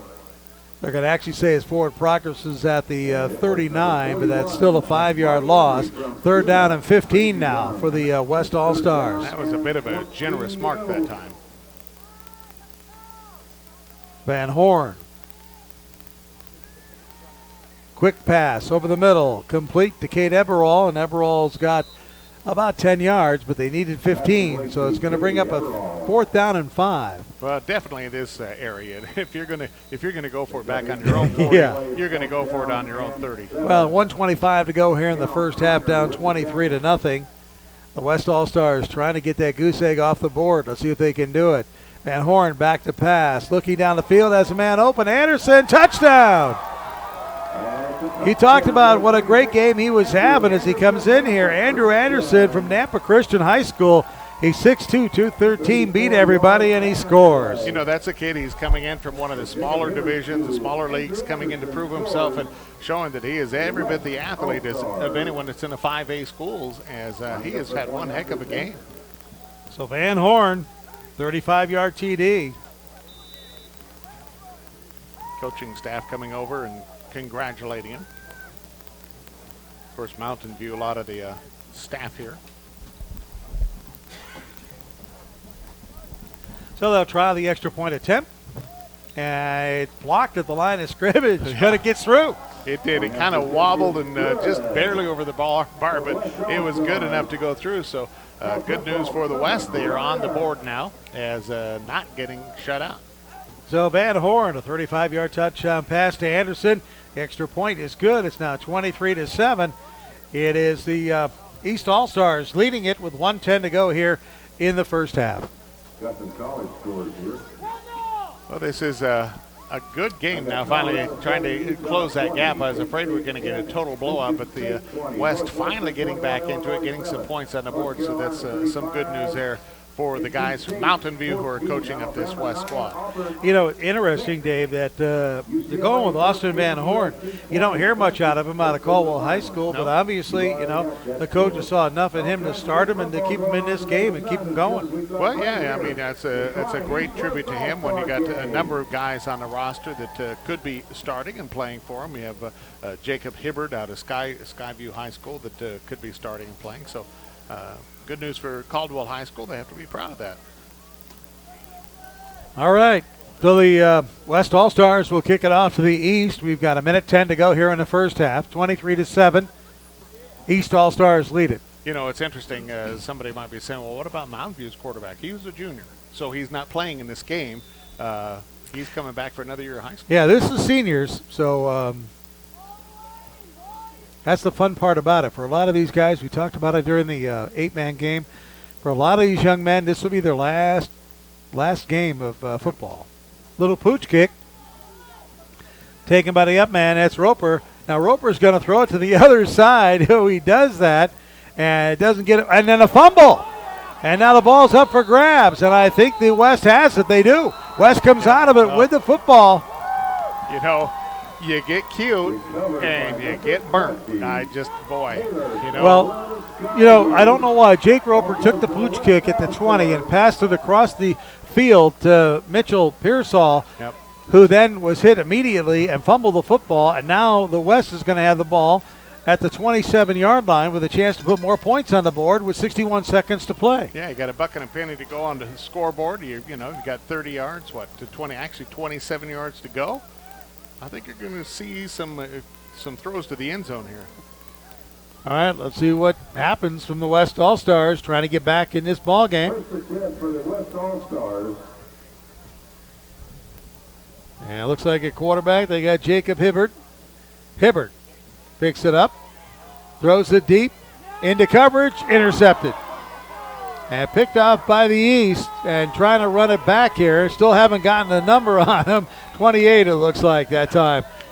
And if it was Tamir Hill out of Rocky Mountain High School. And I'll tell you what, the way he came back cutting across the field and up the field, he was looking to get his bell rung. That's exactly what happened. As a couple guys from the West came in and just clocked him to the ground. A couple of these guys have kind of tucked their shirts up, and it's kind of hard to get their number there. But Tamir Hill that time, so I don't know. I don't know if you go for it all. You had a minute and 1 second, Dave, and I don't know if you just try to throw it up and hope for a prayer. It was kind of like a Hail Mary. Yeah, I'd work the clock on the sideline myself. But go under the coverage. I mean, you've got people that, really, I think, that can run the ball well. See what happens. But here comes the East. They're going for Brixie. Oh, Brixie had it for a moment, and had he caught it, he would have been gone, I think. I don't think anybody would have tracked him down, but he dropped it at the 45-yard line. Yeah, had to reach back for it just a little bit out of his reach. Keenan Smith able to get up in there and mess up his timing enough.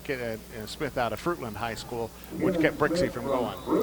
Madison, the quarterback, throwing it up there. So these guys know it's an all-star game. They're not just going to take a knee and go into halftime, I guess, huh? Nope, they're going to play it out, try to get more points on the board. All right, this will be interesting. Christian Blazer, quarterback for Rocky Mountain, coming over to the left-hand side. And Madison at quarterback. Madison back to pass.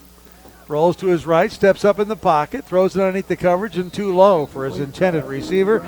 Incomplete. That'll stop the clock with 43 ticks to go. It'll be 3rd down and 10.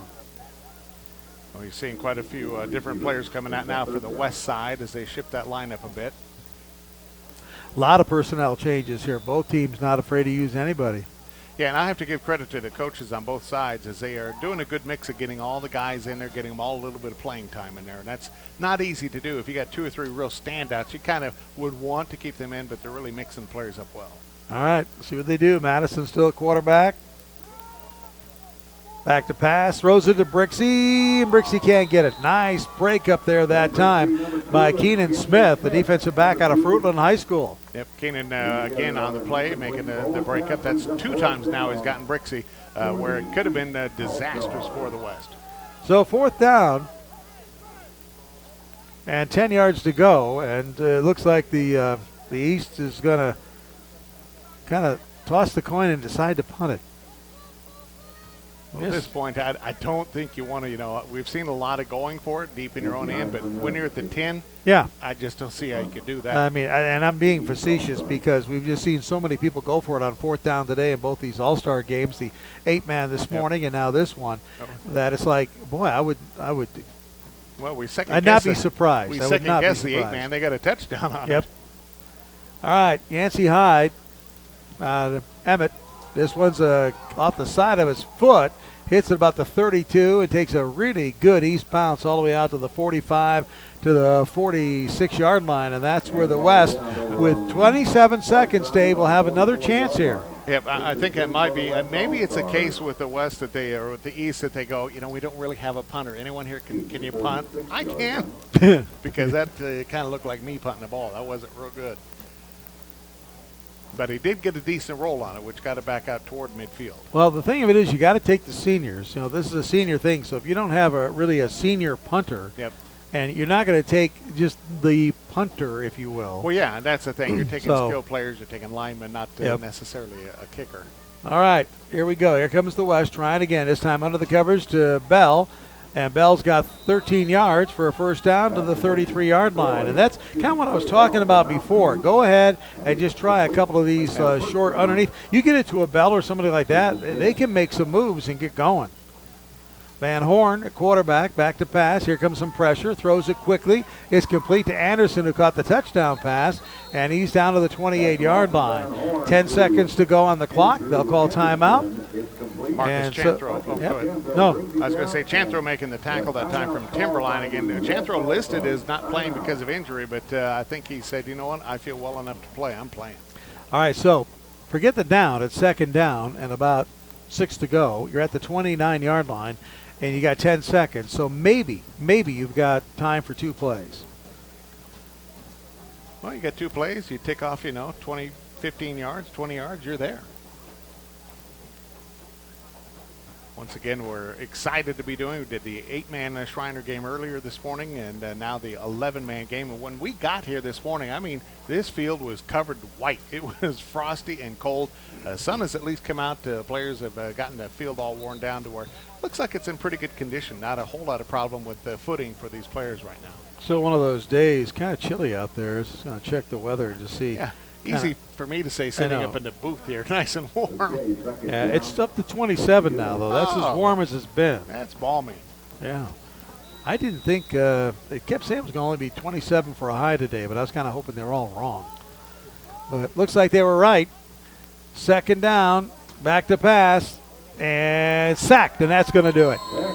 So a big sack down there. Mitchell Pearsall coming up with a sack. And Mitchell Pearsall's played a good game, Dave. Yeah, he has. He's played a really good game. Well, apparently they have one more timeout. With 3 seconds to go, they're going to get one more shot at it. So the East squad, West squad calling timeout. And they'll have one more shot at it, but the ball's now going to be back at the 35-yard line. Like I say, it's 3rd down and 12, but that doesn't mean anything with 3 seconds on the clock here in the first half. 23-7 is our score in favor of the East. Well, let's see what the Mountain View coaching staff can come up with here. As they're going to be obviously going for either they're going for the end zone or you're going to see a bunch of laterals coming up here. You got to wonder, this is a Mountain View coaching staff. You got to wonder if they're going to maybe go for some of their guys and try to figure out. I mean, they've got Joe Ferris. They know what Trey he can Bell. do. I don't see Ferris in there, and I do see Bell in there. Yeah, Bell's in there. He's going to be a wideout. Yep. Is that Ferris right That's there? Ferris That's right Ferris. there, So yeah. Bell and Ferris are both in there. And you got to feel that these coaches are going to be a little more comfortable, and they're going to send them both. Both Mountain View players are going to go wide left for Van Horn. So Van Horn out of Caldwell High School. Back to pass, looking for Ferris. He's got Ferris, and Ferris trying to make something happen, but he's only going to get it down to the 25. Fumbles the football, and East is going to end up recovering it, but the play clock had run down, and we're done here with the first half. So we played a half of football in this 11-man All-Star game, and our score is the East 23 and the West 7. Well, that last one, not really a fumble. He kind of tossed it back to try to, get that fumble thing going. He pitched it a little bit late, but at the half, at least, we got some points on the board for both sides. Well, again, it was Hayden Brown to Sam Brixey to start things off in the first period. A 10-yard touchdown made it 6-0, and then Lawson Madison to Sam Brixey, a 31-yard touchdown. It was 12-0 like that. And then it was in the second period, Jake Roper, a 1-yard touchdown, and all of a sudden the East is up by a score of 18-0. They went for 2, made it 20-0. Then Yancey Hyde hit a 31-yard field goal for the East to make it 23-0. And finally, late in the second period, it was Van Horn, a 35-yard touchdown pass to Anderson out of Nampa Christian to make it 23-7, and that's where we are here at halftime. And it looks like we got a halftime guest joining us, Corey Turner from the Shriners. And Corey, you know what? Last year it was like 55 degrees. It was. You know what kind of happened here? 27? Were you not living right this last year, or what? What's going on? What happened is our potentate went on his potentate's cruise down in the Bahamas. And See, now that's what happens. Yeah, When last week. He took the weather with him, is what you're saying. You need to pull the potentate in. Is what you got to do. Yeah. Now, I tell you what, we actually a great crowd here today again, and 2 games that we'll see here today. And I thought we had a great crowd for the 8-man game this morning. Yeah, we did, and another great crowd here today. We did. Ticket sales were going good. We actually had to get into our second stack of tickets, and that's great. Which I didn't expect we had to do today. So that's good. That's good. You got a full house. Of course, if you're watching the video stream at 630thefan.com, you see the side across the way looks empty. They've opened one side up. Eagle High School gracious enough to host the game again here, but this side, it is jam-packed. It is. You know what's nice about, especially this game right here, because you've got 5A, 4A, 3A playing alongside each other, and we've noticed that a lot of the 3A and 4A players are getting an opportunity to look pretty good, and they go in here. They come in here. It's an all-star game, but they also, I got to believe, you come in here with a little bit of a chip, saying, you know what, I can play with you guys, or something to prove, and that's what makes this game interesting. Well, yeah, exactly. Look at the 8-men. Look at the side, the west side, that had very few players. I mean, what they had, 12 players? Yeah, they had 9. They had 9 players Oh for an 8-man game, so they had one guy hanging out on the sidelines at all times. They hung with those guys. Yeah. But you know what? And this is what my thought was on it. You had most of the guys from 2 teams. They were used to each other. They knew each other, and I think that really helped. It has got to be tough for both the Rocky coaching staff and the Mountain View coaching staff here to come into this game, and you have so many kids to play. You feel an obligation to get all these kids in because, it's got to be – you're looking deep on the bench. You've got kids who can play every position, and to try to get those mixed in to get that timing down, that's a challenge. You know when they pick these kids, they do know that these kids can play 2 or 3 different positions, and that's what they look for. And it helps out when they develop their teams, and being at the selection meetings, it's quite not I wouldn't say humorous, but it's very neat to see how these coaches fight and defend for these kids for their right to play in this game. What is the process? They get together and you try to get somebody from every school on the squad. Yes, every school does get one person that is selected, guaranteed, and then they go through the list. They write all these names on the board. This year we had like 125, and trying to whittle that down to is quite tough for 48 players. It is as you're going for seniors. Tell us a little bit about the Shriners. They do such good work, and some people maybe only know the Shriners for in the parades, those wacky guys in the cars. You got the camel bike that's out there. But the Shriners do such good work for the community. Tell us a little bit about the Shriners and this being their 20th All-Star Games, where the funds go and how they're used. We do, yes. Our funds all go to in the valley. They stay in the valley, and they are used to transport kids and their parent to and from the hospital where they're selected to go. This year we've sent a kid 4 times to Philadelphia Hospital for some spinal repair, and those plane tickets are, a piece $700 to $900 each, and then the hotel stay there when he has to stay there for a week. It's spendy, and every dollar helps for these parents, and they're so gracious at the end when they get back, and they couldn't have done it on their own. Well, for any parent, the first thing when your kid comes down sick, the first thing you think of, my God, my child is sick. And then after you have a chance to regroup, you think, oh my God, the cost. Yeah. And for the Shriners to be able to step in and have the facility and have the know-how and the wherewithal to help, it's just a tremendous blessing for a family Yes. that's going through a disaster.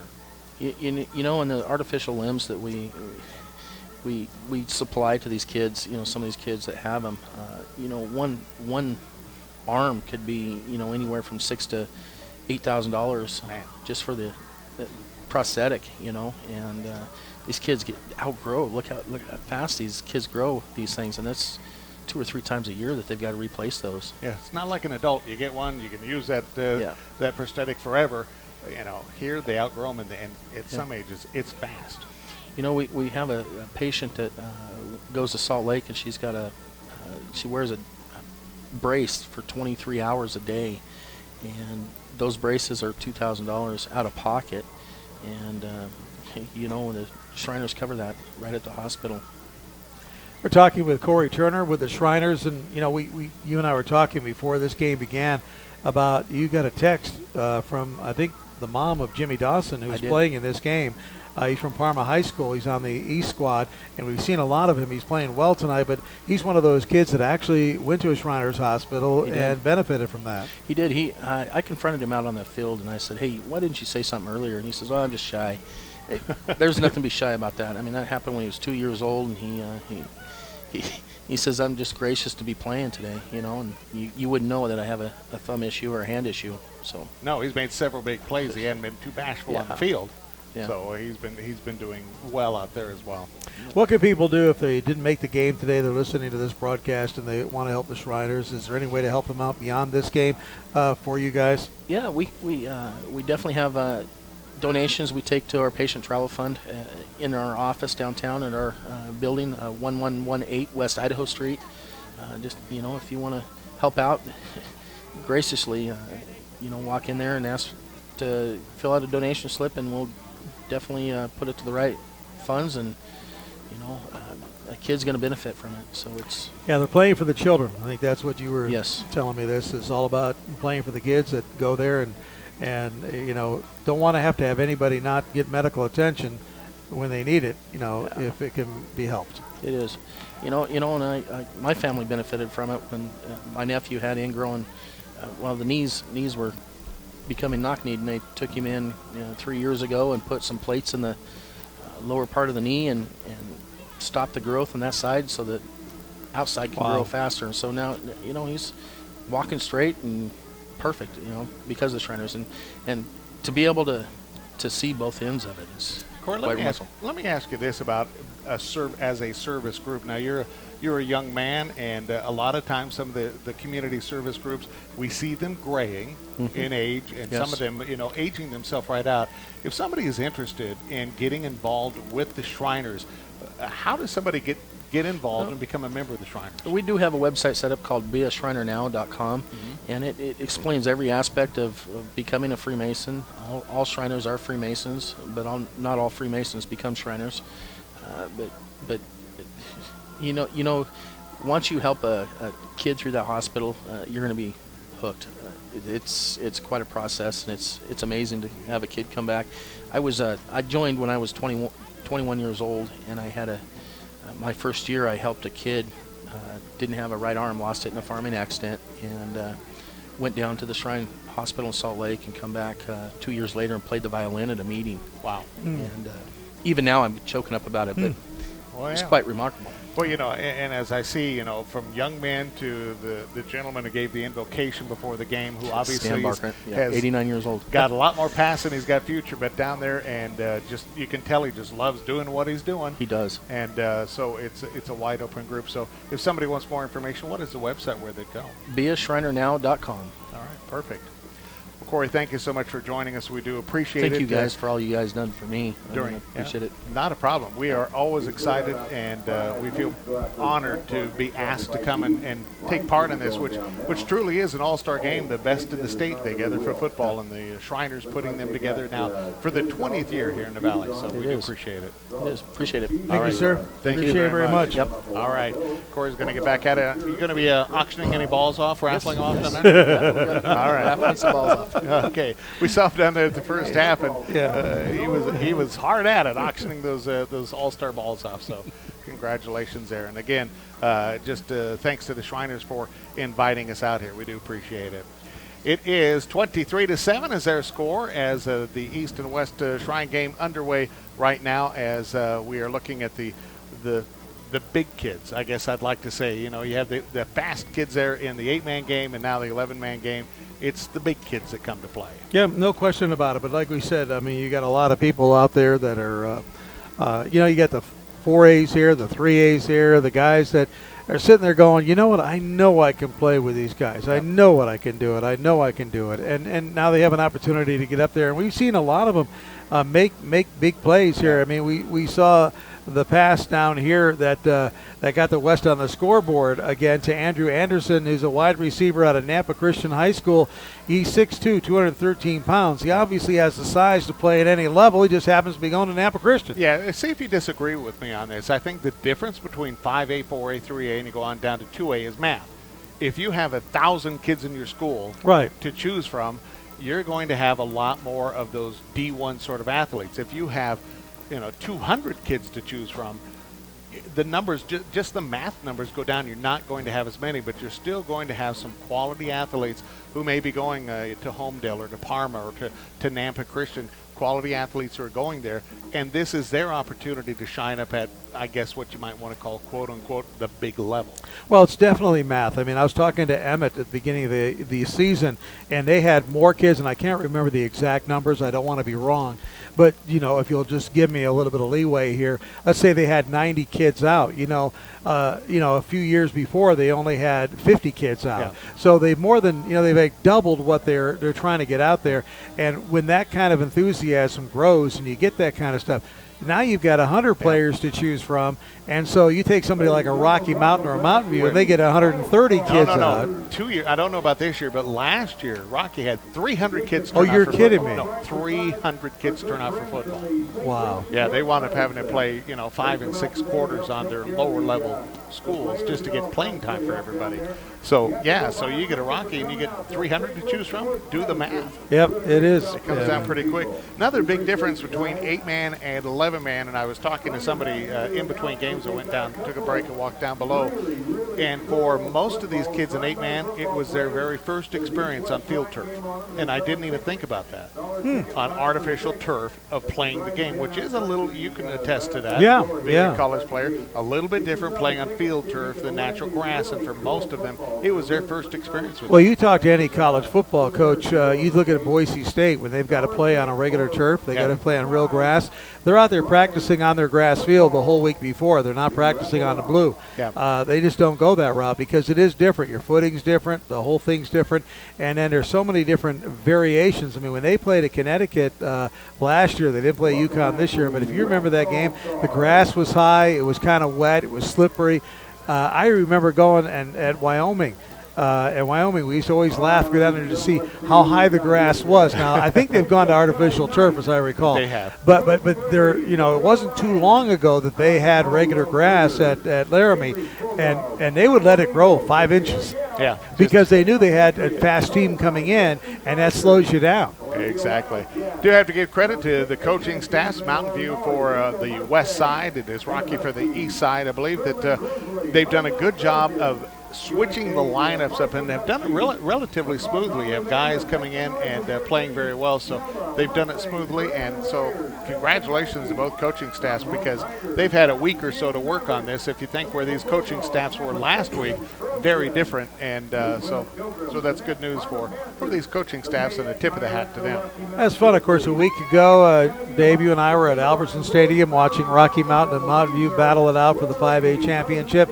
all season long. We've been pretty much all around the valley, but it's good to see some of these teams we really didn't have an opportunity to get with. I mean, to be honest with you, this is my first look at Austin Van Horn out of Caldwell. We did not get to do a Caldwell High School game this year, and he looks very strong doing what he does and very talented at getting that ball. Now, we did see a few people like Caleb Harrell from Middleton, because we did a Middleton-Cuna game this year and had an opportunity, Middleton Timberline game, had an opportunity to see him play there. So, but a lot of these kids we haven't had a chance to see. Yeah. It's kind of funny. Just watching as the West comes back out on their sideline. Nick Erlin, number 75, he's out of Mountain View High School, 6'4" and 350 pounds. He is one big kid. Took off his helmet and it's in an insult, but he looks like a boy in a man's body. I mean, you can tell he's very young, but man, he is a big kid in a man's body. And I know there had to be players that big when I was playing high school football, but I don't remember them. There weren't when I was. Maybe that's because I got hit by them and I couldn't remember them. There, you know, if when I played high school ball, if you had a kid who was 250 and 6'3", he was a big kid. Yeah, exactly. Anybody over 200 pounds was a big kid. Yeah. And so it's just changed so much. I think it's the weight training and a lot of the things they do now. I mean, even my first year at college, the weight training program was almost, optional. Oh, yeah. It really wasn't. I mean, now you miss weight training and you're off the team. Yeah, my senior year in high school, I was 6 foot and just under 200 pounds. I played linebacker, and my secondary backup position was what they called a quick guard. I'd be destroyed playing in the line today.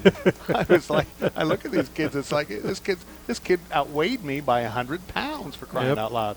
So I might get away with linebacker at that size, but not anywhere near on the line. But and it was something that a linebacker I was honored to get a mention and put on the Shriners team. Didn't play that much. I was on the third line for the Shriners team, but was happy to be there. And again, that was my last game of my high school career, which it will be for some of these guys as well. Some will go on to to college careers, but for some, this is it. This will be their last 2 quarters of football. Yep. All righty, as we start this second half, it is the East leading the West 23-7 here. And we'll go back over kind of the scoring for you. It all started in the first period when Hayden Brown, the quarterback out of Bora High School, threw a 10-yard touchdown to Sam Brixey from Capitol High School, and that gave the East a 6-0 lead. They went for 2, and they missed it.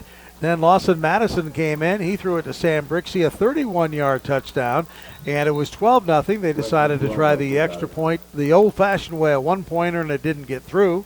And then in the second period, Jake Roper, a 1-yard run to make it 18-0 for the East. 2-point conversion was good to make it 20-0.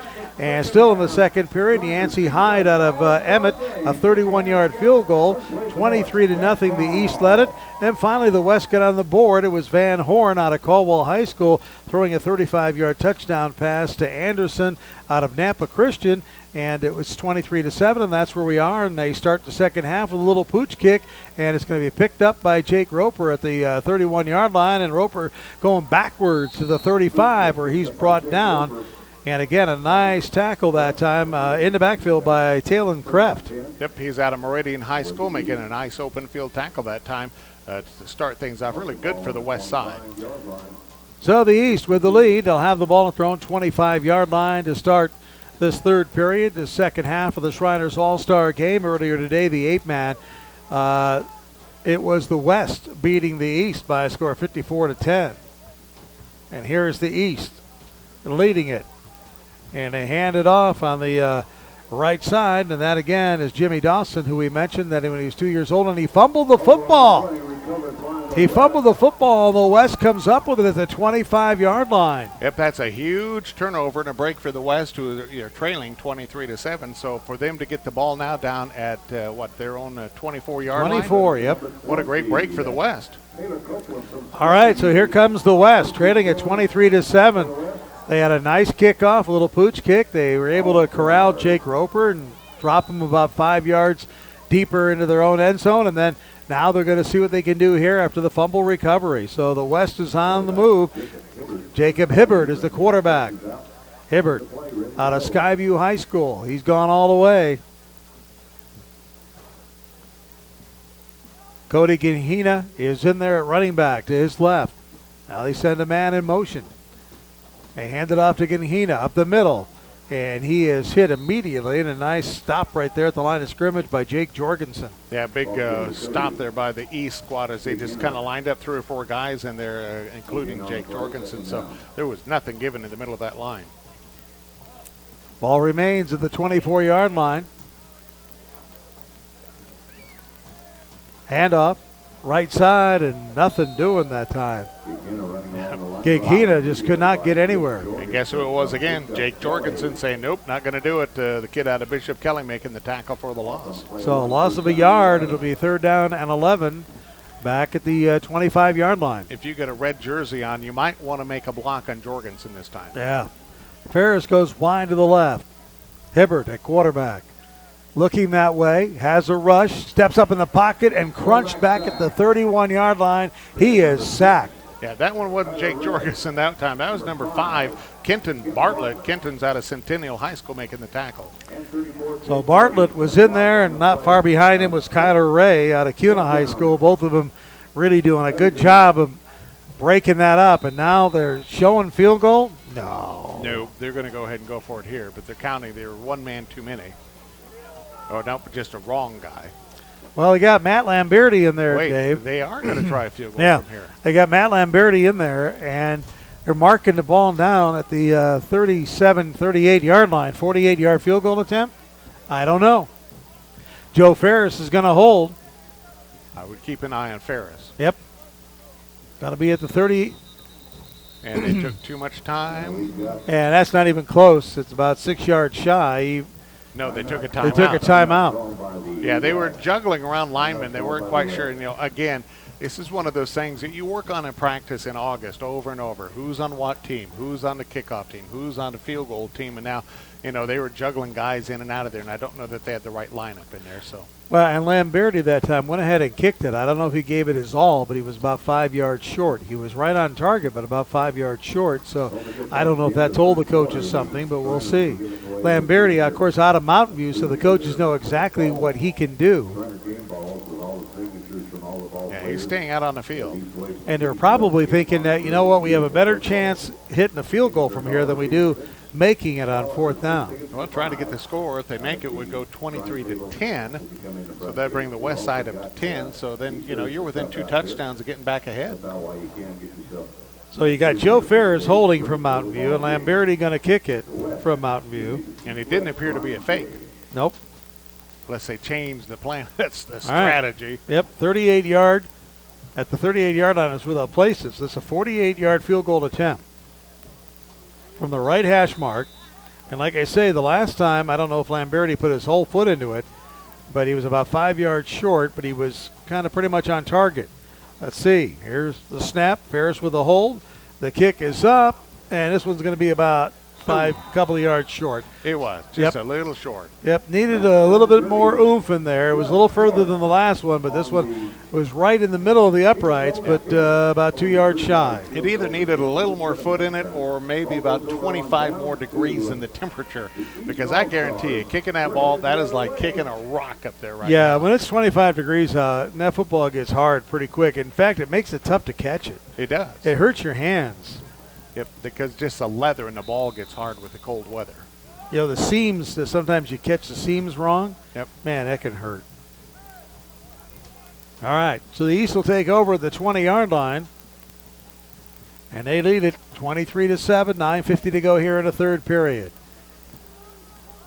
Keeper up the middle, and Brown gets about 9 yards to the 29-yard line. It'll be 2nd down and 1. Talon Croft making the tackle from Meridian High School. Hayden Brown, 6'1", 185 pounds from Bora High School. Again, these are senior all-stars. You have to be a senior to play. Yeah, because I kept thinking to myself, now how come that kid's not, oh, wait, he's a junior. How come that, oh, he's a junior too. So there's a lot of guys I was wondering why they weren't in the lineup. Yep, you think all-star, but they've got to be a senior. High snap, Brown gets it. Fakes it to Roper. No, he hands it to Roper. And Roper's going to go nowhere. And the whole problem there, Dave, was the high snap because Brown had to jump up for it. that kind of threw the timing completely off, and Roper didn't have a chance. Yeah, not only did it throw the timing off, it also then the line kind of, the center, and that's where they came right through. You had Jared Gibson shooting through there from Mountain View. Just the timing on the line was all messed up. Then as the center is trying to figure out what he did wrong. So 3rd down and 6 now for the East All-Stars. Brown. Here comes the rush. Brown steps up in that pocket, throws it, and it's complete and caught. And a nice catch that time by Chris Hugon from Bora High School. And, of course, his teammate to teammate that time. Yep, Lane Lehman taking the tackle out of Valley View High School, just knocked him right out of bounds. So that's a good for a first down out to the 33-yard line.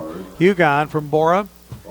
Brown from Bora. They've done that a few times over the years. Sam Brixey comes in, sets up to the near side. Also out there with Tariq Zimmerman from Timberline High School. Brown in the shotgun. Gets it outside to Brixey. Brixey at the 30. Cuts it up, now cuts back, does a little spin around to the 40, and gets some fancy footwork. Gets out to about the 45-yard line. Yeah, he took a turnaround and went back the other way. Thought he'd be able to fake out Keenan Smith, but Smith out of Furtland High School saw what he was doing and went ahead and got the push out of bounds. They got 12 yards and he got a first down to the 45. You ever go through one of those roundabout, Daves? That's pretty much what Brixey did. It was like he did a roundabout there. Yeah, he stopped and then turned back around. He made a big circle but got the yards out. But here's the deal. He didn't yield to anybody. No, he did not. So he's got it out to the 45-yard line. Brown from the shotgun in the sun. Throws it out to the right side. It is complete out here, and this is to Connor Carter. And Carter's only going to get about a yard. He got that ball about 5 yards behind the line of scrimmage and was able to get a yard to the 44. It'll be 2nd down and 9. Lehman, the cornerback, making the tackle on the play. So they picked one up on it. 2nd down. 9 yards to go for the East All-Stars, leading at 23-7. It's our halftime score. No score yet here in this 3rd period. Brown. Back to pass. Throws over the middle. Knocked down. Almost caught. But I tell you what, it was a high pass, and it would have been a great catch that time by Levi Irwin, but he couldn't quite get up there, and he's 6'3". Yeah, this would be a great stop here at 3rd down and 9 to go for the West All-Stars. By the way, if you are watching on 630thefan.com, we have live video streaming for you. You see the shadows of the press box beginning to reach to midfield now as we get later in the afternoon.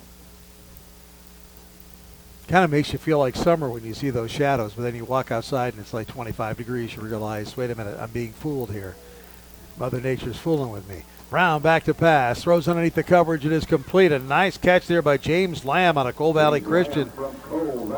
And Lamb's got a first down, a gain of 12. Yeah, Lamb had his man beaten. Lehman was a guy covering him. He wound up making the tackle but had him beat by about 2 yards. First down for the East All-Stars. They continue to move the chains, move the football. They've got it at the 44-yard line. West coming out with a little bit different look on their defense this time. They got 3 down linemen, and they don't always go down. Sometimes they're in the up position, kind of throwing them off. Brown with Brixey in the slot to the near side. Hands it off, right smack dab up the middle, and a nice run by Dawson. And Dawson gets it all the way down to the 30-yard line. How about that? Jimmy Dawson, who fumbled the ball on the first play of the 3rd period, and now back in there and making up for it with a nice first down run. Keenan Smith with the tackle that time out of Fruitland High School. Ball at the 31-yard line, first down and 10 for the East All-Stars, all dressed in white. Some black pants out there, one purple pant. That's the other side, right? That is. So the purple pants. They got the red and purple. That's right, because I remember it clashed. Brown, fake handoff, keeps it right up the middle on a quarterback keeper inside the 30 to about the 28-yard line. That'll be a pickup of 4. It'll be 2nd down and 6. Isai Longoria, the big 6'3", 275-pound senior out of Valley View, making the tackle. We've seen a lot of Isai over the years. We've done a couple of Valley View games, and Longoria, he just, I tell you what, he just hangs in there, and he's a big old kid. Yep, he has started as a sophomore, and really his forte is baseball, where he is a pitcher for Valley View. Does very good. Can you imagine a 300-pound guy like that standing on a mound? Would want to face him. I don't want to think about that. He's coming at now. He's just knocking people away, going for Brown. Brown throws in the end zone and overthrows everybody. It was a dangerous pass. He was trying to get it to Sam Brixey, but Brixey was double covered there. Yep, had a couple guys in coverage back there for the West squad, including Jonathan Herrera, who's out of Payette High School. These players are the cream of the crop from the SIC conference. Actually, that pass, I think, intended really for Christian Blazer, not Pierce, not Brixey. So Blazer was the intended receiver that time, but it was kind of thrown over everybody into double coverage. So it's going to bring up third down. Dawson in motion. Brown all by himself back there, quarterback. Steps into the throw. Throws it incomplete. Knocked away at the last second. Good move there. I think it was by Caleb Harrell. Yeah, that was a great defensive play as he dove right in front of the ball just as it arrived there and broke that up. So really now you're down to 4th and 6. So the West with a chance here to get a stop. East leading it by a score of 23-7. 6:06 to go here in the third period. Actually, I think it was Talon Kreft who came up with that big defensive play. Was it? Yeah, from Meridian, number 23. I'll go with it. There's a lot of good kids out there playing, and they're hustling, diving all over the place. Dawson in motion. Brown back to pass. Brown, here comes the pressure up the middle, rolls to his right, throws it down into the end zone, has a man there, and it's a touchdown. And he finds Chris Hugon from Bora High School there, and Hugon was just waiting for the pass and then backed into the end zone, and just like that, it's 29-7. Yeah, Lane Lehman got suckered into thinking that it was going to be a run as the heat was on him and just got off of his man by about 5 yards, left him wide open for the ball. So Brown to Hugon. So we're going to go for the traditional one-point kick. East will try it. Yancey Hyde. High snap. They get it down, though, and Hyde, like I say, he's got plenty of foot. Yep. Puts it up and in. He's a linebacker, and so that makes it 30-7 in favor of the East. And we've got 5 minutes and 56 seconds to go here in the third. The East, by the way, they've got 9 players from Rocky Mountain, the state championship team on the field, right, or not necessarily on the field, but on the roster. And I think there's 8 Mountain View players from the runner-up in that state championship in 5A on the West. So it's been a long year, Dave. I tell you what, we have been doing football since the last week of August, and here we are getting ready to go into December next week. And it's been a fun season, been a fun year on 630 The Fan, covering all the high school football action. We had a full run into the playoffs, including a great game between Rocky and Mountain View. A lot of fun this year. It has been a good time. We've seen a lot of good football, and I'll admit we've seen some iffy football as well this year. We've had a couple of games. We had one game that was lightning delayed that was already being played in Middleton because of weather. So we've seen a little bit of everything. All right, here's the kickoff. It's a short one. Going to come to an up man at about the 20-yard line, and that's going to be Cade Eberall, and Eberall's going to get it maybe back to the 25 or so. That's when he met Marty Emery, and Marty's from Cuna High School, brought him down to the turf here at Thunder Stadium. I think the most exciting game we did, the one that kind of surprised me the most that we did, was Boise and Bora. We did that game because of what a great rivalry. Yep. And it was Boise's one of their few wins this year, as they blocked a field goal attempt or an extra point in overtime. And I think it's Bora was kind of up and down, and I think that's why that whole game unsettled Bora in the season, and they never could regain their footing after that. It was a surprising win by the Boise Braves, but that was maybe the most exciting game we did. It was back and forth all night long. All right, here comes the West. Let's see what they can do. They've only got 7 points on the scoreboard, and they hand it off. And not a whole lot of running room there at all for Pedro King. He's going to get it out across the 30 to the 31. He kind of made 5 out of that for when really I didn't think he had anything. Yeah, Pedro, the little running back out of Nampa, brought down that time by Dylan Rowe. Dylan's out of Cuna High School. Van Horn at quarterback. He's in the shotgun now, and a 2nd down and 5. Ball snapped low. He picks it up, running for his life to the right. Looks downfield, throws it incomplete.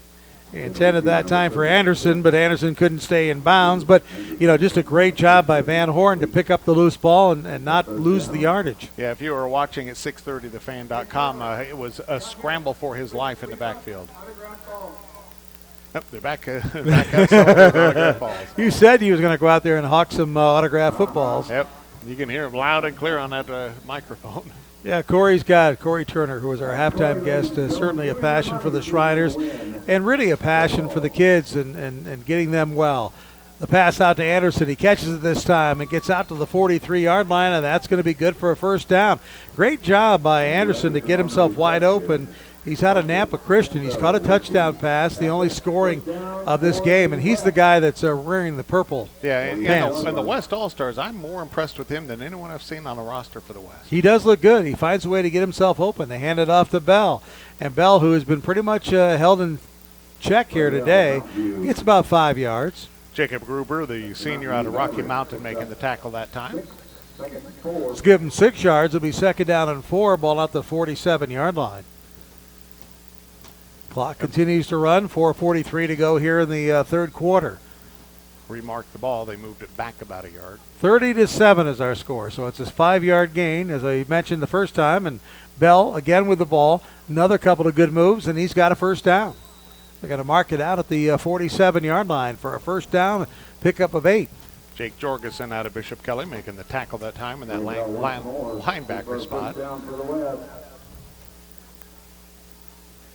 Anderson comes to the near side for the West All-Stars on a first down.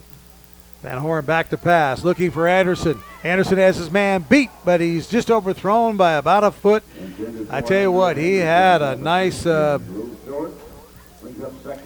lead there, and he just couldn't quite get to the ball. Yep, ball thrown a little bit further. But again, when you're dealing with the quarterback and receivers from different teams, that timing is just an issue. Well, you were just talking about, though, the fact that Andrew Anderson seems to find a way to get open, and he sure did. He took his helmet off. He's got that crew cut.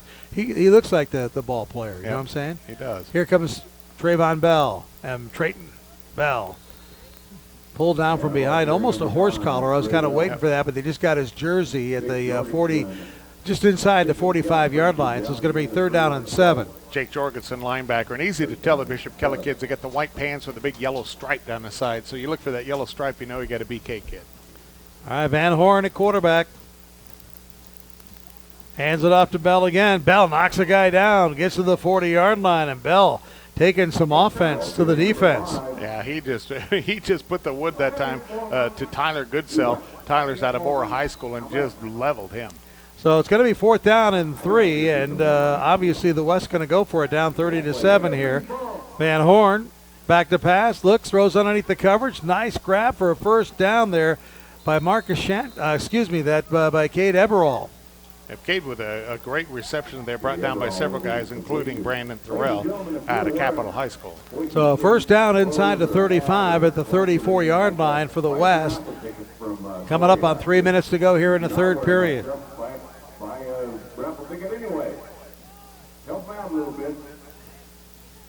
Man in motion. First down and 10. Hand it off to Pedro King. Pedro bounces it outside. Let's see if he can get to the corner.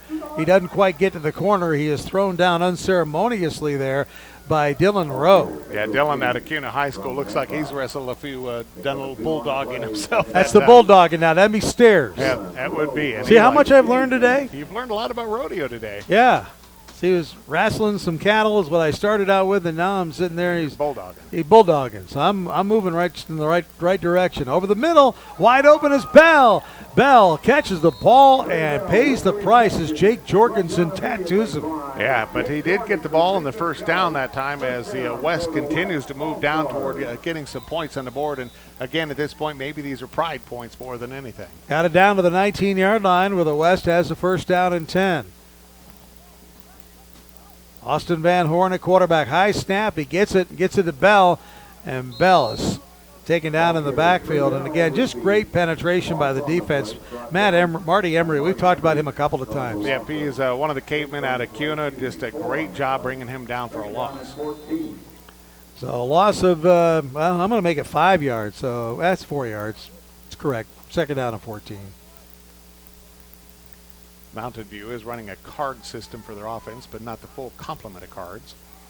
Back to pass. Van Horn is out there is complete that time to Joe Ferris, but Ferris is just going to get it back to the line of scrimmage. Yeah, Marcus Shantho out of Timberline up to make the tackle on the play. So 3rd down and 10 now for the West, but you know they're in 4-down territory.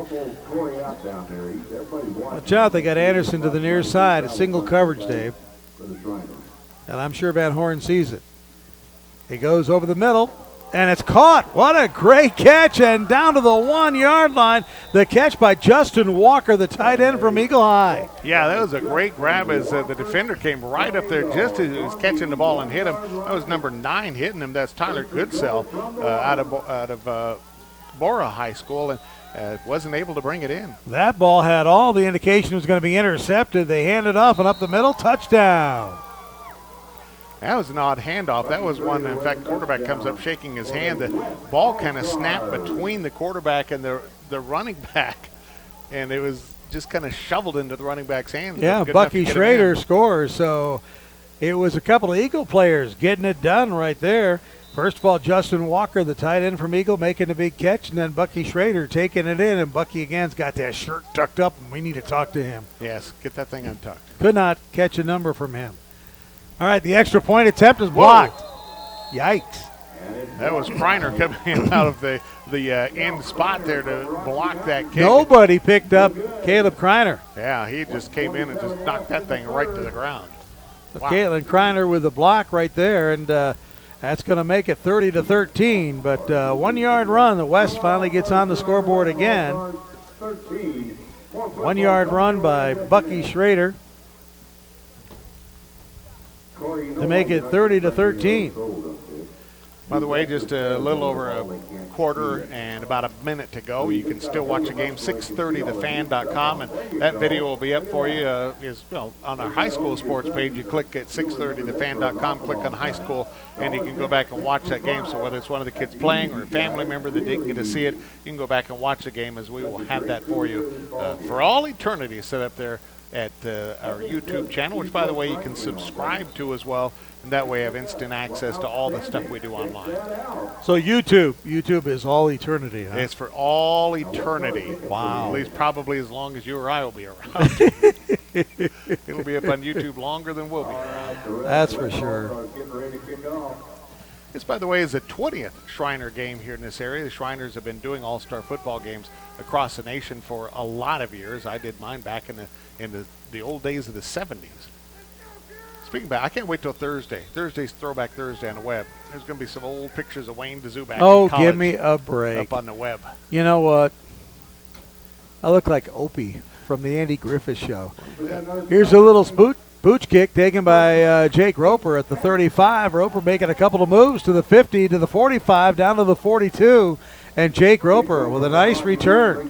That'll teach the West All-Stars to kick it to Roper. Trenton Hope finally riding him down to the turf out of Meridian High School, but not until it gets well past midfield. Jake Roper, so impressive for Rocky Mountain the other game.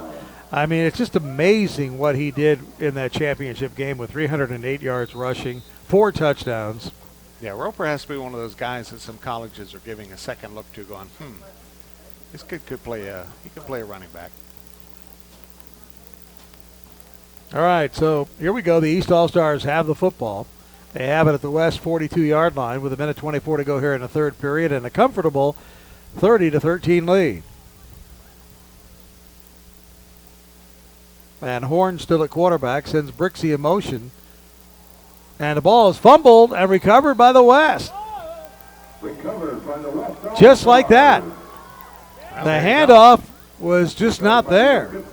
And it was recovered that time by Tegan Petros from New Plymouth. Well, that's going to be a highlight for Tegan to be able to take with him out of New Plymouth, coming up with a fumble recovery, a key one at the end, toward the end of the third quarter. Petros, 6'2", 245 pounds out of New Plymouth. So it doesn't matter where. They grow them big everywhere anymore. Well, sometimes you get those farm kids. They just grew up working. They just got big. Yep. All right, so here we go. 1st and 10 now. The West back on offense. Low snap, taking it off the turf. And the pass out is complete. And the pass is complete that time to Jacob Hibbert. Caleb Harrell from I'm sorry. Jacob Hibbert was the, and it was Caleb Harrell who caught it. Hibbert, the quarterback. So Hibbert, the quarterback. Long day of football, Dave. It is. 2 games. That's a lot. Second down. And about 6 to go. Hibbert back to pass. Throws it out here in the flat. It's complete to Gunnar Bradshaw. And Bradshaw makes a couple of swift moves and gets it for a first down near the 40-yard line. Yeah, and if it were not for the effort that time of Seth Millington out of Timberline High School, that one would have gone for 6. Hey, Gunnar Bradshaw, we're talking Eagle High School now. All of a sudden, the Mustang kids are picking it up here. You had Gunnar Bradshaw, and a minute ago you had Justin Walker and, of course, Bucky Schrader for the touchdown. So some Eagle kids really stepping it up here in the third period. First down. Handoff up the middle. Gigina breaks his couple of tackles. He's at the 20. He's at the 15 down the sideline. Reaches into the end zone. Nope. But they say he stepped out of bounds at about the 3-yard line. Great run that time, though, going off to the left. If you're watching at 630, thefan.com, you saw that as he just took off and just finally getting caught just before he crossed the goal line. Cody Gigina from Skyview High School, and he got it all the way down the sidelines, kind of broke it loose, and he's got it down to the 2. They hand it off to Gigina again. This time he's met at the line of scrimmage, bounces off, and keeps bouncing off people, but finally there's 5 white jerseys over there, and that's not a winning battle you're gonna get. And Dylan Adams out of Homedale High School had him wrapped up, got the arms around her waist, and slung him to the ground. Yep. Back at the 5-yard line, so a loss of 3. So every time the West gets close, something happens. Hibbert at quarterback sends a man in motion and hands it to that man in motion around the right side, and nothing doing there. That time it's Caleb Harrell who gets it right back to the 5-yard line. Just couldn't get around the edge. Yep, Chanto from Timberline just shutting that down from them. So they're right there. They just can't get it in that final 10 yards. Well, they're back at the 7 now, and so they've gone from the 2 to the 7, so they've lost 5 yards. And the West wants to call timeout, I believe, or is that the end of the quarter? That's the end of the quarter. So that's going to be the end of the third quarter. We've only got 12 minutes more football to play here in the high school football season. And it's right now the East leading the West 30-13 here in our Shriners All-Star football game. I mentioned earlier that the West is using, the Mountain View coaching staff using those cards for their offense and defense. And I mentioned it's not the full complement. They're just going different numbers and a couple of different plays. During the regular season, they have a full complement. One of those is a picture of Larry Gebert. And I have to mention this because I text a picture to Larry of that on the side, and he goes, he sent me a text back, said, "What is that?" I said, "That's your face." He goes, "Where are you at?" And I said, "At the football game." And he goes, "Why is there a picture of me?" I said, "They use that for a play." And he sent back, said, "Well, did it work?" I said, "No, I think it's a trick play, and it hasn't been used yet." You know what? It's interesting because I talked to Judd Benedict about that because I walked into his office before the championship game and I said, "Coach," I said, "see that sign right there?" I said, "The Gebert face has got to go." He goes, "Well, what if we replace it with your face?" And I said, "Only if it was a touchdown play. Only if it was good for a touchdown play." Yeah, so I had to laugh. So that is kind of funny. A lot of schools using those different heads and signs for their plays. All right, third down and goal from the 7-yard line for the West All-Stars, trying to get on the scoreboard again and make this a ball game. And Hibbert is going to be sacked back at about the 10-yard line. Yeah, nothing doing there. That time it was Mitchell Parasol coming up with a tackle out of Timberline, along with a couple of guys from the East. All right, so that's going to make it 4th down and goal, and right at the 10-yard line. So this started as a 1st and goal from the 2. Yeah. And it looks like they're going to try Matt Lamberti again with the field goal. Yeah, credit the East on that one. They just had a real tough defense this time around. Our score 30-13, and so just trying to stay as close as they can. Lamberti will try it, and he'll try it from the 17-yard line. 27-yard field goal attempt is up, and it is no good. Wide to the left. So it had plenty of distance, but it was wide left, and once again, the West just can't come up and get any points even when they had a 1st and goal to go from the 2-yard line. Yeah, trying to punch it in and didn't work. They tried up the middle, didn't work. Tried around the edges, couldn't work that direction. And went for the field goal, and nothing doing there as well. It's tough when you got first and goal from the 2 and you end up missing wide left a 27-yard field goal. So that's not your day, maybe. Nope. The East looking very, very good in this All-Star game. All right, so now the East will take over. Madison at quarterback. He's been there all day. Play action fake. And then he fumbles the football. It's on the turf. He fumbled it forward, and it was recovered, I believe, by Jimmy Dawson, his teammate. And if that's the case, if it is a fumble, indeed, they're going to actually get 5 yards out of a fumble. Yep, the referees are talking about right now. Said, yep, it was not a forward pass. It was a fumble. He was right about ready to unload that pass, and he got hit from behind, and the ball went forward. And it really is actually going to be an 8-yard gain on a fumble forward, and Jimmy Dawson was Johnny on the spot and got it at the 28-yard line. That one is not in the playbook. Nope, and that's one that you're lucky to have back. So 2nd down and 2. And official blows the whistle on the far side, and the East wants to call timeout. So the timeout for the East, and that means we got 10.5 minutes to play here in this 4th period. And our score is 30-13 in favor of the East All-Stars. Yep, and watching this game, several players that have really stood out. Sam Brixey in the first half really had one heck of a first half for the East. And I have to say this as well, and watching, and sometimes the guys that are really overlooked in that offensive line, Valentino Dalatoso, he plays for Boise High School. He's their left tackle, 6'5", 290 pounds. Just watching his footwork, and that's really when it comes down to that line position, the tackle, it's all about the footwork. That's where Ryan Clady was so good. There's a lot of big guys, but can they move their feet? And really, as I've watched it, Valentino has good footwork, and that's a kid that might be a D1 prospect as somebody looks at him. He's a big kid and moves his feet well. Well, that's the fun thing about an all-star game. You get out here, see what you can do, and get out there, and you know you're playing against the best seniors in the Valley. Yep. All right, here we go. It's the 2nd down and 2. The East on the pass over the middle. It's complete. That's going to be good for first down all the way out to the 41-yard line. Nice grab there by Cody Ginghina, 5'9", 195-pounder out of Skyview High School. Trenton Hope out of Meridian with the tackle, bringing him down. So at the 42-yard line, it's a first down. I can feel it getting chillier. Yeah.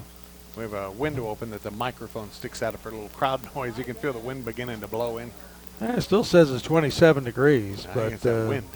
Yeah. If you look at the crowd, they're huddled up down there. Oh, well, they're in the shade. That sun, the field is basked in sunshine except for the press box shadow, and but the fans are in the shade. Little pass out here, complete to midfield. Nice catch being made there by Joseph Sarabia. He is a tight end out of Bishop Kelly High School. Jaden Carson making the tackle. Jaden, of course, played cornerback for Mountain View all season long with the tackle. Let me say that again. Joe Sarabia. Got so many kids on this, and when I recognized the name in Sarabia, I remember that, and I went, okay.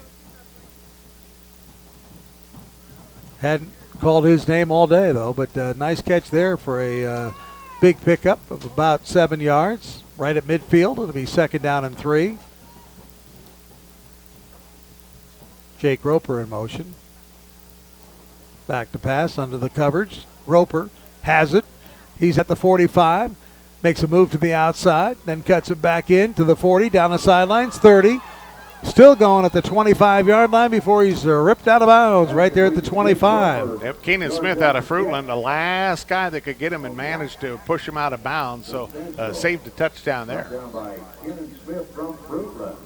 Going to mark him out at the 26-yard line. That's will be first down and 10 for the East. So the East just pretty much dominating this football game. We do have an injured West player down. Did not see that. Oh, there he is. He's behind that. I've got a post right there, and it's like, I don't see him. Where's he at? He's down there. Yep. He is sitting up there looking at his leg, but he is up. He's hobbled. Could be Connor Carter, and they're going to be helped off. It looks like he's favoring it's his left 20. leg. It's, Taylor Copeland out of Skyview High School.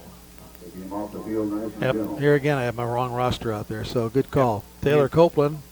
Yeah, not a whole lot of pressure being put on that left leg. You hate to see that in an all-star game, especially when you've got 9 minutes to go in the game. Yep.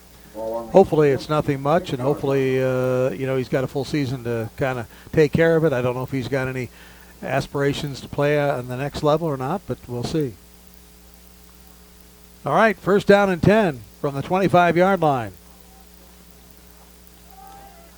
Play action fake. They got a wide receiver throwing it in the end zone, and we got a pass interference is going to be called, it looks like, against Jaden Carson. I think anyone had a yellow flag threw it that time. There are yellow flags down all over the field, right down toward the 5-yard line. James Lamb threw that ball on the end around. He was a wide receiver. It was a receiver around play, and he threw that ball as far as he could, and there was a pass interference without any doubt by Jaden Carson from Mountain View High School.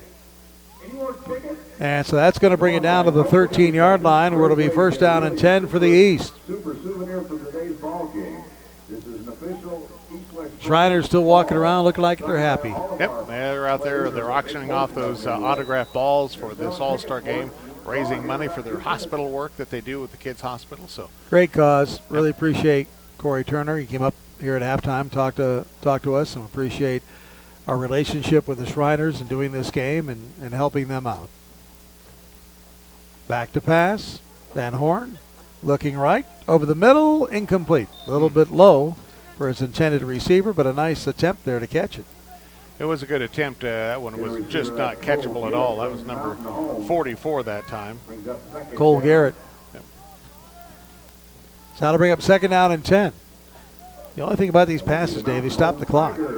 Yeah, it does slow the game down just a little bit as everyone at the field totally in the shadows now. Yep. You can just kind of feel a little bit of a chill as that sun now deciding he's done working today.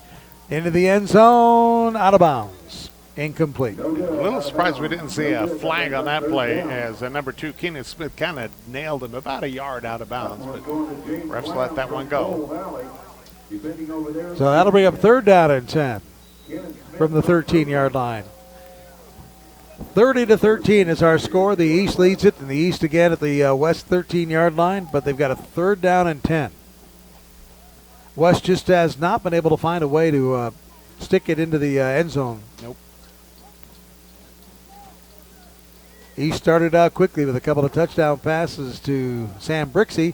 Here's another pass that's low and beyond the intended receiver. And the thing of it is, Dave, he was wide open. That's Christian Blazer, who was open and had to come back for it. So a couple of errant passes is going to bring up a fourth down and 10. Well, you had Blazer was open. You had Madsen open. You also had Sam Brixey open. You had 3 open receivers that time, and the ball just underthrown. And I don't know now if it's coming down to my hands are cold, the ball's getting hard, and it's late in the game and we're ahead.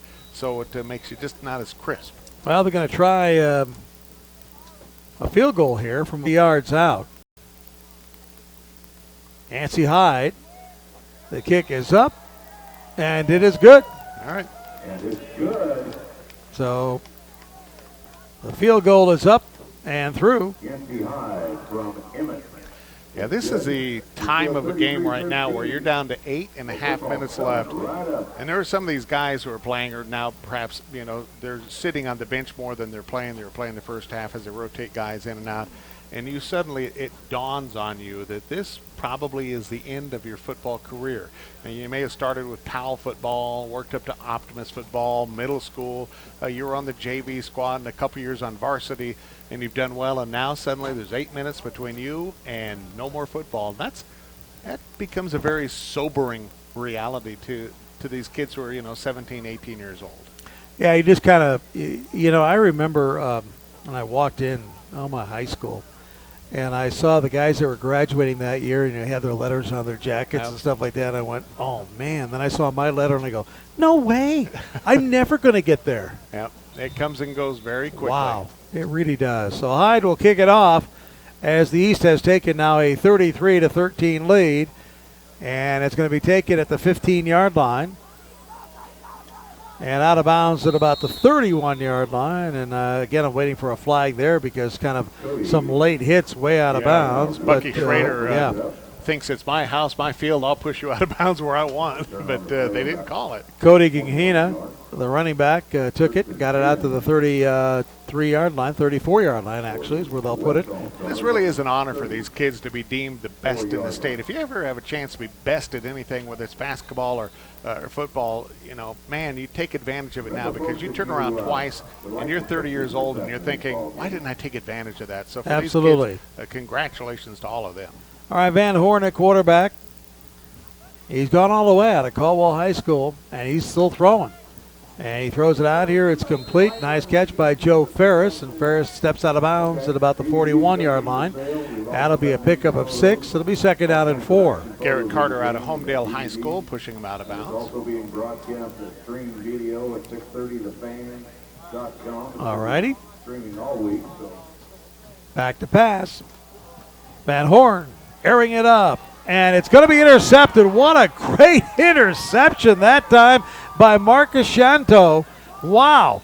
He just came up there, Dave, and took that on the run, and now flags fly at the end of the play. So Marcus Shanto, the defensive back from Timberline High School. If you are not watching on the streaming 630 The Fan, just think back to the highlights that maybe you saw of Willie Mays as he was running and caught that fly ball in the outfield. That's kind of what it was. He was running and wound up taking it over the shoulder on the interception, made the corner, and then brought it back. But we'll see what the flag's all about here.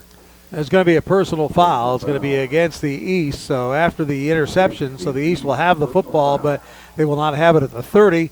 The resultant penalty will bring it back at least to the 20, maybe even further. We'll see. Drayton Bell making the tackle on the play, and I think maybe somebody from the East took exception to the tackle that he made and did and or said something. So it's going to be all the way back to the 15-yard line, so that's where they'll have it. So they lost 15 yards on that, but just still, it doesn't take away from the great interception that we saw there from Shanto. Ball on the 15-yard line. Ball at the 15-yard line, and here we go again. East has the football. Hayden Brown, a quarterback from Bora. He's at that position. He sends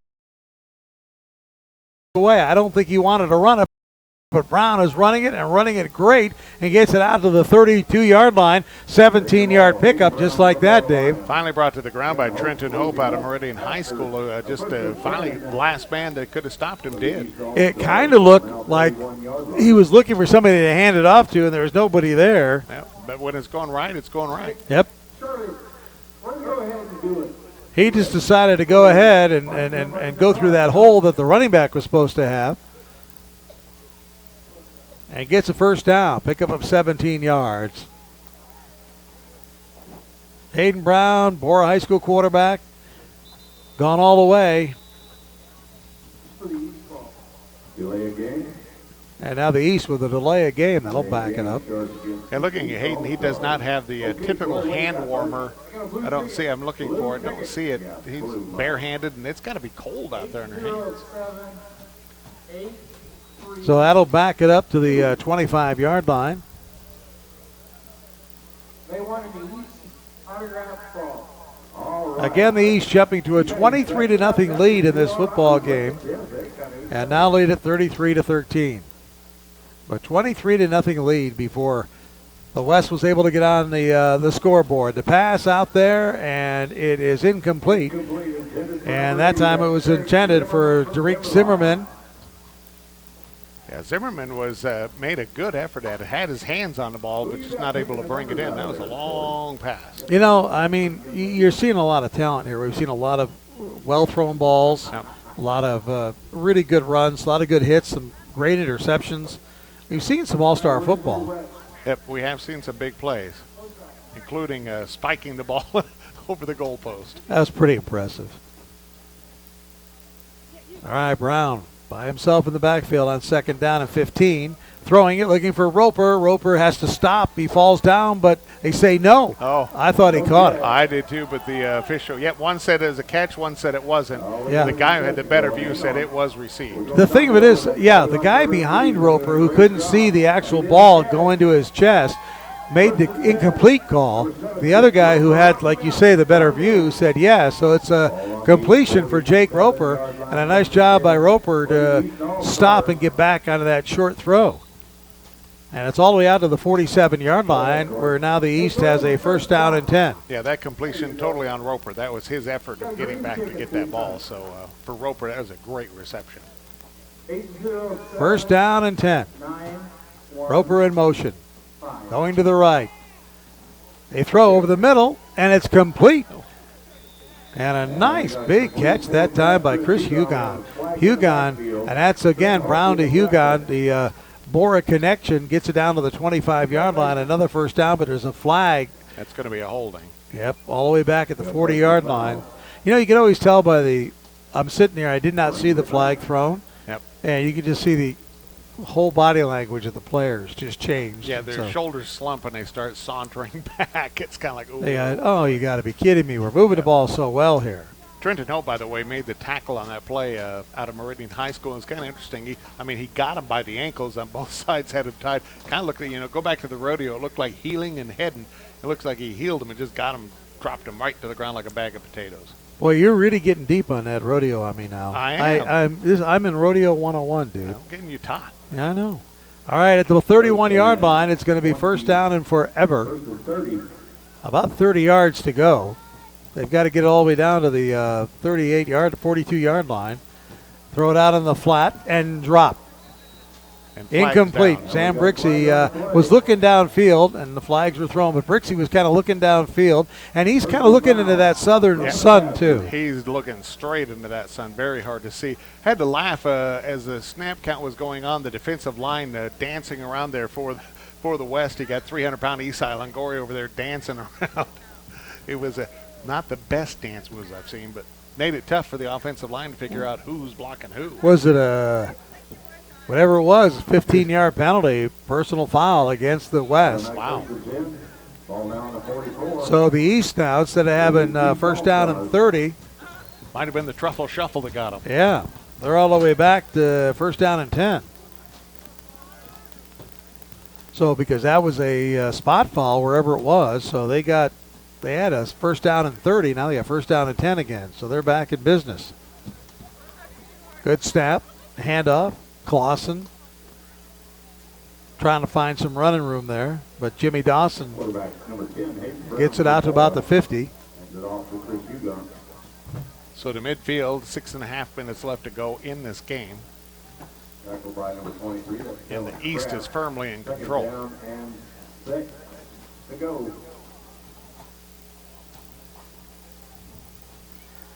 Yeah, you can tell some of the players starting to get cold out there now as you look at their body language. More hand warmers being used. Second down. Pick up at 4. Roper in the backfield, along with Brown. High snap. They get it to Roper. Roper kind of dodges a couple of people and gets all the way down to the 45-yard line. He'll be about a yard shy of a first down. And now a flag flies, away from the play. This is kind of crazy. When you've got an all-star game going on like this, a lot of things happening there. That time, Caden Finkley lost a helmet to Bishop Kelly, 6 foot, 250-pounder. I'm not sure what went wrong, but the officials, I'm sure it's going to be a personal foul against somebody. So let's see. Personal foul going to be against the West. So the fact that Finkley lost his helmet and he's going to be ejected. So, boy, you just don't want to get ejected from an all-star game. That's not what you want to do. At least that's what the announcer announced, is that he was ejected, but we'll have to wait and see, and I don't even know who it is. And they're going to move the football all the way down to the 30-yard line. Huge, huge penalty right there. All right, we're back playing again. First and 10 from the 30. So first and 10 from the 30 for the East. I didn't see anybody come off. I'm not sure who committed that foul. But we'll see.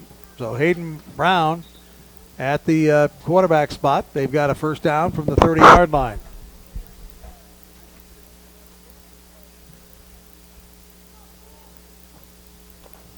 .538 and counting to go in this football game. Brown Now they get it around. This is Blazer. Blazer running down inside the 30. Makes a nice knifing move between a couple of defenders and gets it inside the 25 to about the 23-yard line. Yeah, basically hurdled over Spencer Medell at that time from Valley View High School. I think that's how you pronounce his name, Medell. Second down and 3. So second down and 3. Christian Blazer, who's playing quarterback for Rocky Mountain last week, down wide receiver, running back here in the All-Star game. Brown at quarterback. Second down and 3. Back to pass. Steps up into the pocket. Looks over the middle. And it's caught. Touchdown. Wow. Holy cow. And that's Chris Hugon who comes up with the touchdown. And so Brown to Hugon, teammates from Bora High School, connect on a scoring play with 5:14 to go, and now it's 39-13. That was one of the oddest touchdown catches I've seen, where it was really kind of rainbowed in there, dropped right into his lap, and kind of was tied up with the defense, but wound up coming down with the ball. 30-yard TD. To Hugon, and that made it 39-13, and they're going to try for the extra point coming up here. And this will be Yancey Hyde. Now we've got to wait for everybody to get back onto the field. There you go. So now they got 11 players out there for the East to try this extra point. And the kick is up, and it is good. And it's good. So 40-13 is our score, and we've got 5 minutes and 14 seconds to play, with the East leading it over the West. Suddenly when you look at the scoreboard and you're behind by some 26 points, the field feels a lot colder, doesn't it? Just seems a lot chillier out there. Well, I tell you, it's interesting. We were kind of hoping with these All-Star games that we would have gotten, a couple of good ones, but the 8-man was a blowout. Here's the 11-man a blowout, yep. And it's amazing. I don't know whether that's just the way, different teams look at an all-star game, whether it's if you're going to go out there and you're going to go out for to win, for blood, for everything, like it's a championship, or if you're going to go out there and have fun and have it be an all-star game, I don't know. Yeah, I mean, to me, I think it's probably a tough one to coach as well, because you got kids you don't know, kids you do know well, kids you played against, and but to try to get them together cohesively, what is their motivation? You're here to shine as a team, to have a good time. It's a tough one to coach as well. That's like with the Pro Bowl. A lot of players just show up to kind of show up and have some fun, and others show up to kind of make a statement. Yep. Here's the kick. Trey Bell moves to his right, has a little bit of room now. He's out across the 30 to the 35 and out of bounds at about the 37-yard line. Again, just another play. We're seeing a personal foul on this time, and it's the East who's winning by quite a bit that's doing it. That time, Marty Emery is going to be flagged for a personal foul out of Cuna High School, as he ripped the helmet off of one of the West players after pretty much the play was done. Just a dumb penalty. Well, and that's the thing, this it is an all-star game, and you got to kind of sit there and say, wait a minute, this is an all-star game, guys. Yeah. And relax.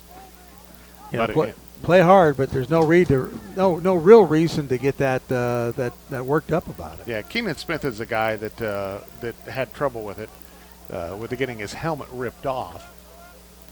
But and he just came back to the sidelines. But Keenan's been playing hard. Yep. Officials still talking things over out there as to what to do. We've got 5:06 to play here in an all-star game, and personal foul, as you mentioned, against the East, and that'll move the ball out. Bell had gotten it out to the 37-yard line, but with this 15-yard penalty, it's going to give him great field position inside the 50, down at about the 46-yard line. We'll put it at the 48 is where they're going to mark it officially.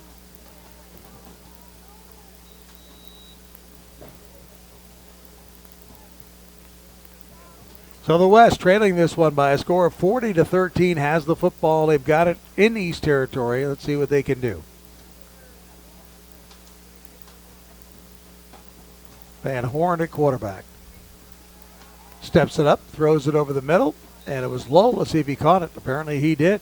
And a nice catch that time by Gunnar Bradshaw to reach it and take it off the turf. Yeah, for the West right now, this is, again, what I like to call playing for pride points. Gets it to the 42-yard line. It's a pickup of 7. It'll be 2nd down and 3.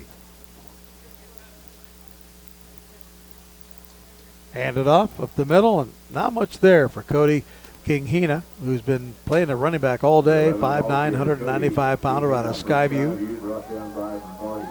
And he's going to lose about a half a yard, so it'll be 3rd down, and let's make it a long 4. Van Horn, again, low snap, takes it off the turf, has it knocked down at the line of scrimmage, and it looked like that time it was knocked down by Marty Emery. Van Horn, your quarterback. So that's going to be 4th down. 4th down.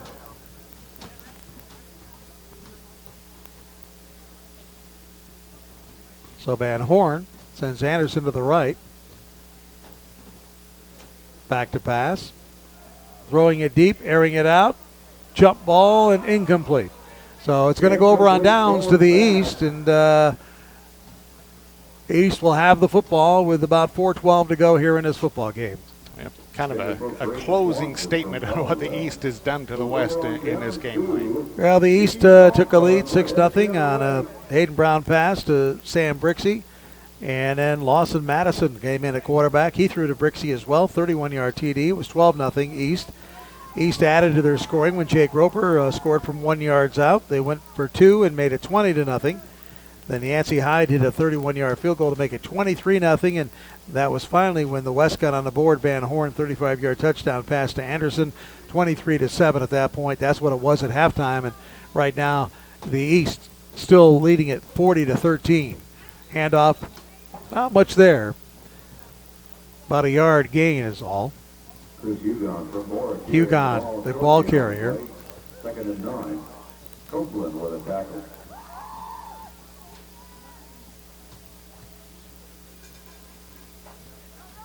So the East All-Stars. Lawson Madison in there right now at quarterback for the East All-Stars. He's got a touchdown pass in this ball game. Hands it off. And it's run by Jimmy Dawson, and Dawson cuts it outside, and he's inside the 45 down to about the 43-yard line. So Jimmy Dawson gets a 1st down as he picks up 12. From Brooklyn, and it's 1st down for the East All-Stars.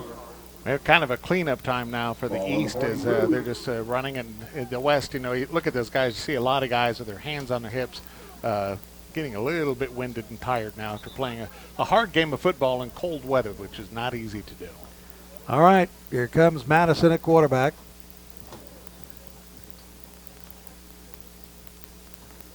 Kind of letting the play clock wind down. Gets the signal from the official. Coming down to 3 minutes to play here in this football game. Madison throws it. It's complete. Nice catch made out there by Connor Carter. And Carter makes a couple of quick moves. He's got a 1st down, and he's close to the 30-yard line. And that'll be a pickup of about 12 yards at the 30. So the East has the football at the 30-yard line. Carter from Homedale making a nice little grab there.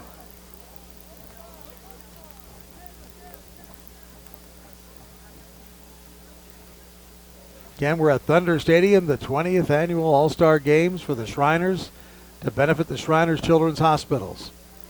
And we've had a good crowd for the 8-man game earlier today. Now a good crowd on hand, a little chilly crowd on hand right now for the 11-man game. Back to pass. Madison gets some good blocking. Now throws it underneath the coverage. It's complete, but he's not going to get anything out of it. It's going to be right at the 1st down marker.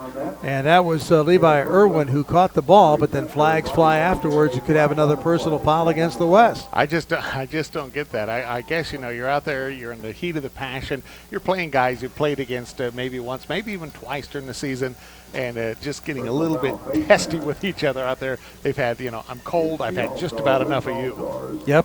Down to 2:18 to go, 40-13. East leads it, and East trying to tack on one more. And the West helping him out with these unnecessary penalties.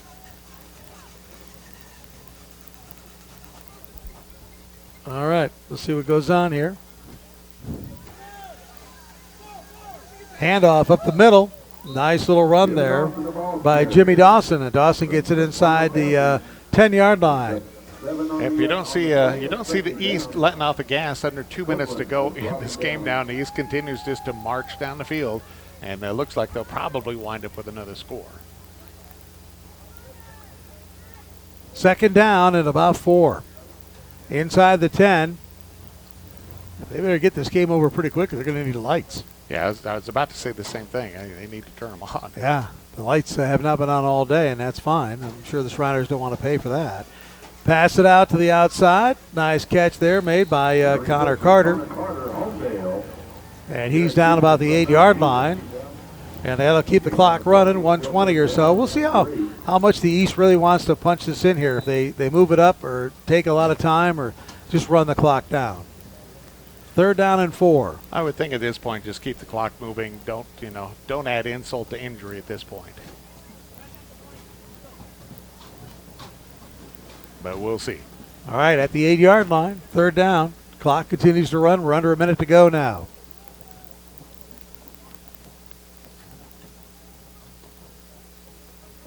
Quarterback has it, hands it off. Jake Roper gets down to the 8-yard line. That's a line of scrimmage, so it's going to bring up a fourth down. Yeah, I think this will probably be just about it. They may just take a knee and call it good at this point. Yep. Well, fourth down, even if they turn it over, I think they'll just let the play clock go all the way down, and they should probably run this out. And they're just letting it go. People starting to leave now, and they're going, boy, I'm glad it's cold out here. Let's get home. All right, going to go for it on fourth down. Here we go. Madison throwing into the end zone, overthrows his intended receiver with 5 seconds to go. The West will have the ball one more time. So 5 seconds to go. The West will have the ball on downs. But this one's in the books, folks. It's going to be a 40-13 final unless something crazy happens on the final play of this game. And Dave, pleasure working with you this year. And a pleasure doing the Shriners games. It's been fun, as always. We did them last year, had a good time. And always fun to kind of spend a Saturday just watching some high school talent. Yep, and we've seen some good talent. Some of these kids now will do the same thing we'll do, kind of regroup. Some of these kids will get ready for basketball, which we'll have coming up, and we'll let you know our high school basketball schedule as soon as we get that set for you as well. But it has been good. Streaming has been good as well at 630thefan.com. We'll keep this game online so that people can go back and watch this game as well, whether you want to see Sam Brixey and his stuff over the goalpost or not. Hibbert threw it out of bounds, intended for Joe Ferris, and you're not going to believe this, but right now there's 1 second on the scoreboard clock. They're going to give him one more play. All right. Where's the clock operator when you need him? Go for the end zone. That's what I'd say right now. Yep, exactly. 1 second. This will be our last play unless we have a defensive penalty, folks. And so we'll see what they do. Hibbert steps back, throws it to Ferris. And Ferris is going to just kind of step out of bounds. And he's done. So that's it. 40-13, the East wins it over the West. And Dave, been a pleasure working with you today. It has been. It's been good. I'm looking forward to another season of high school basketball. David, thanks for being on the camera and, appreciate it. Ronaldo back there at the station for everything you do. And that's going to do it for our broadcast today. Again, the final from the Shriners All-Star football game. The 11-man goes to the East, 40-13. I'm Wayne DeZubak. So long, everybody.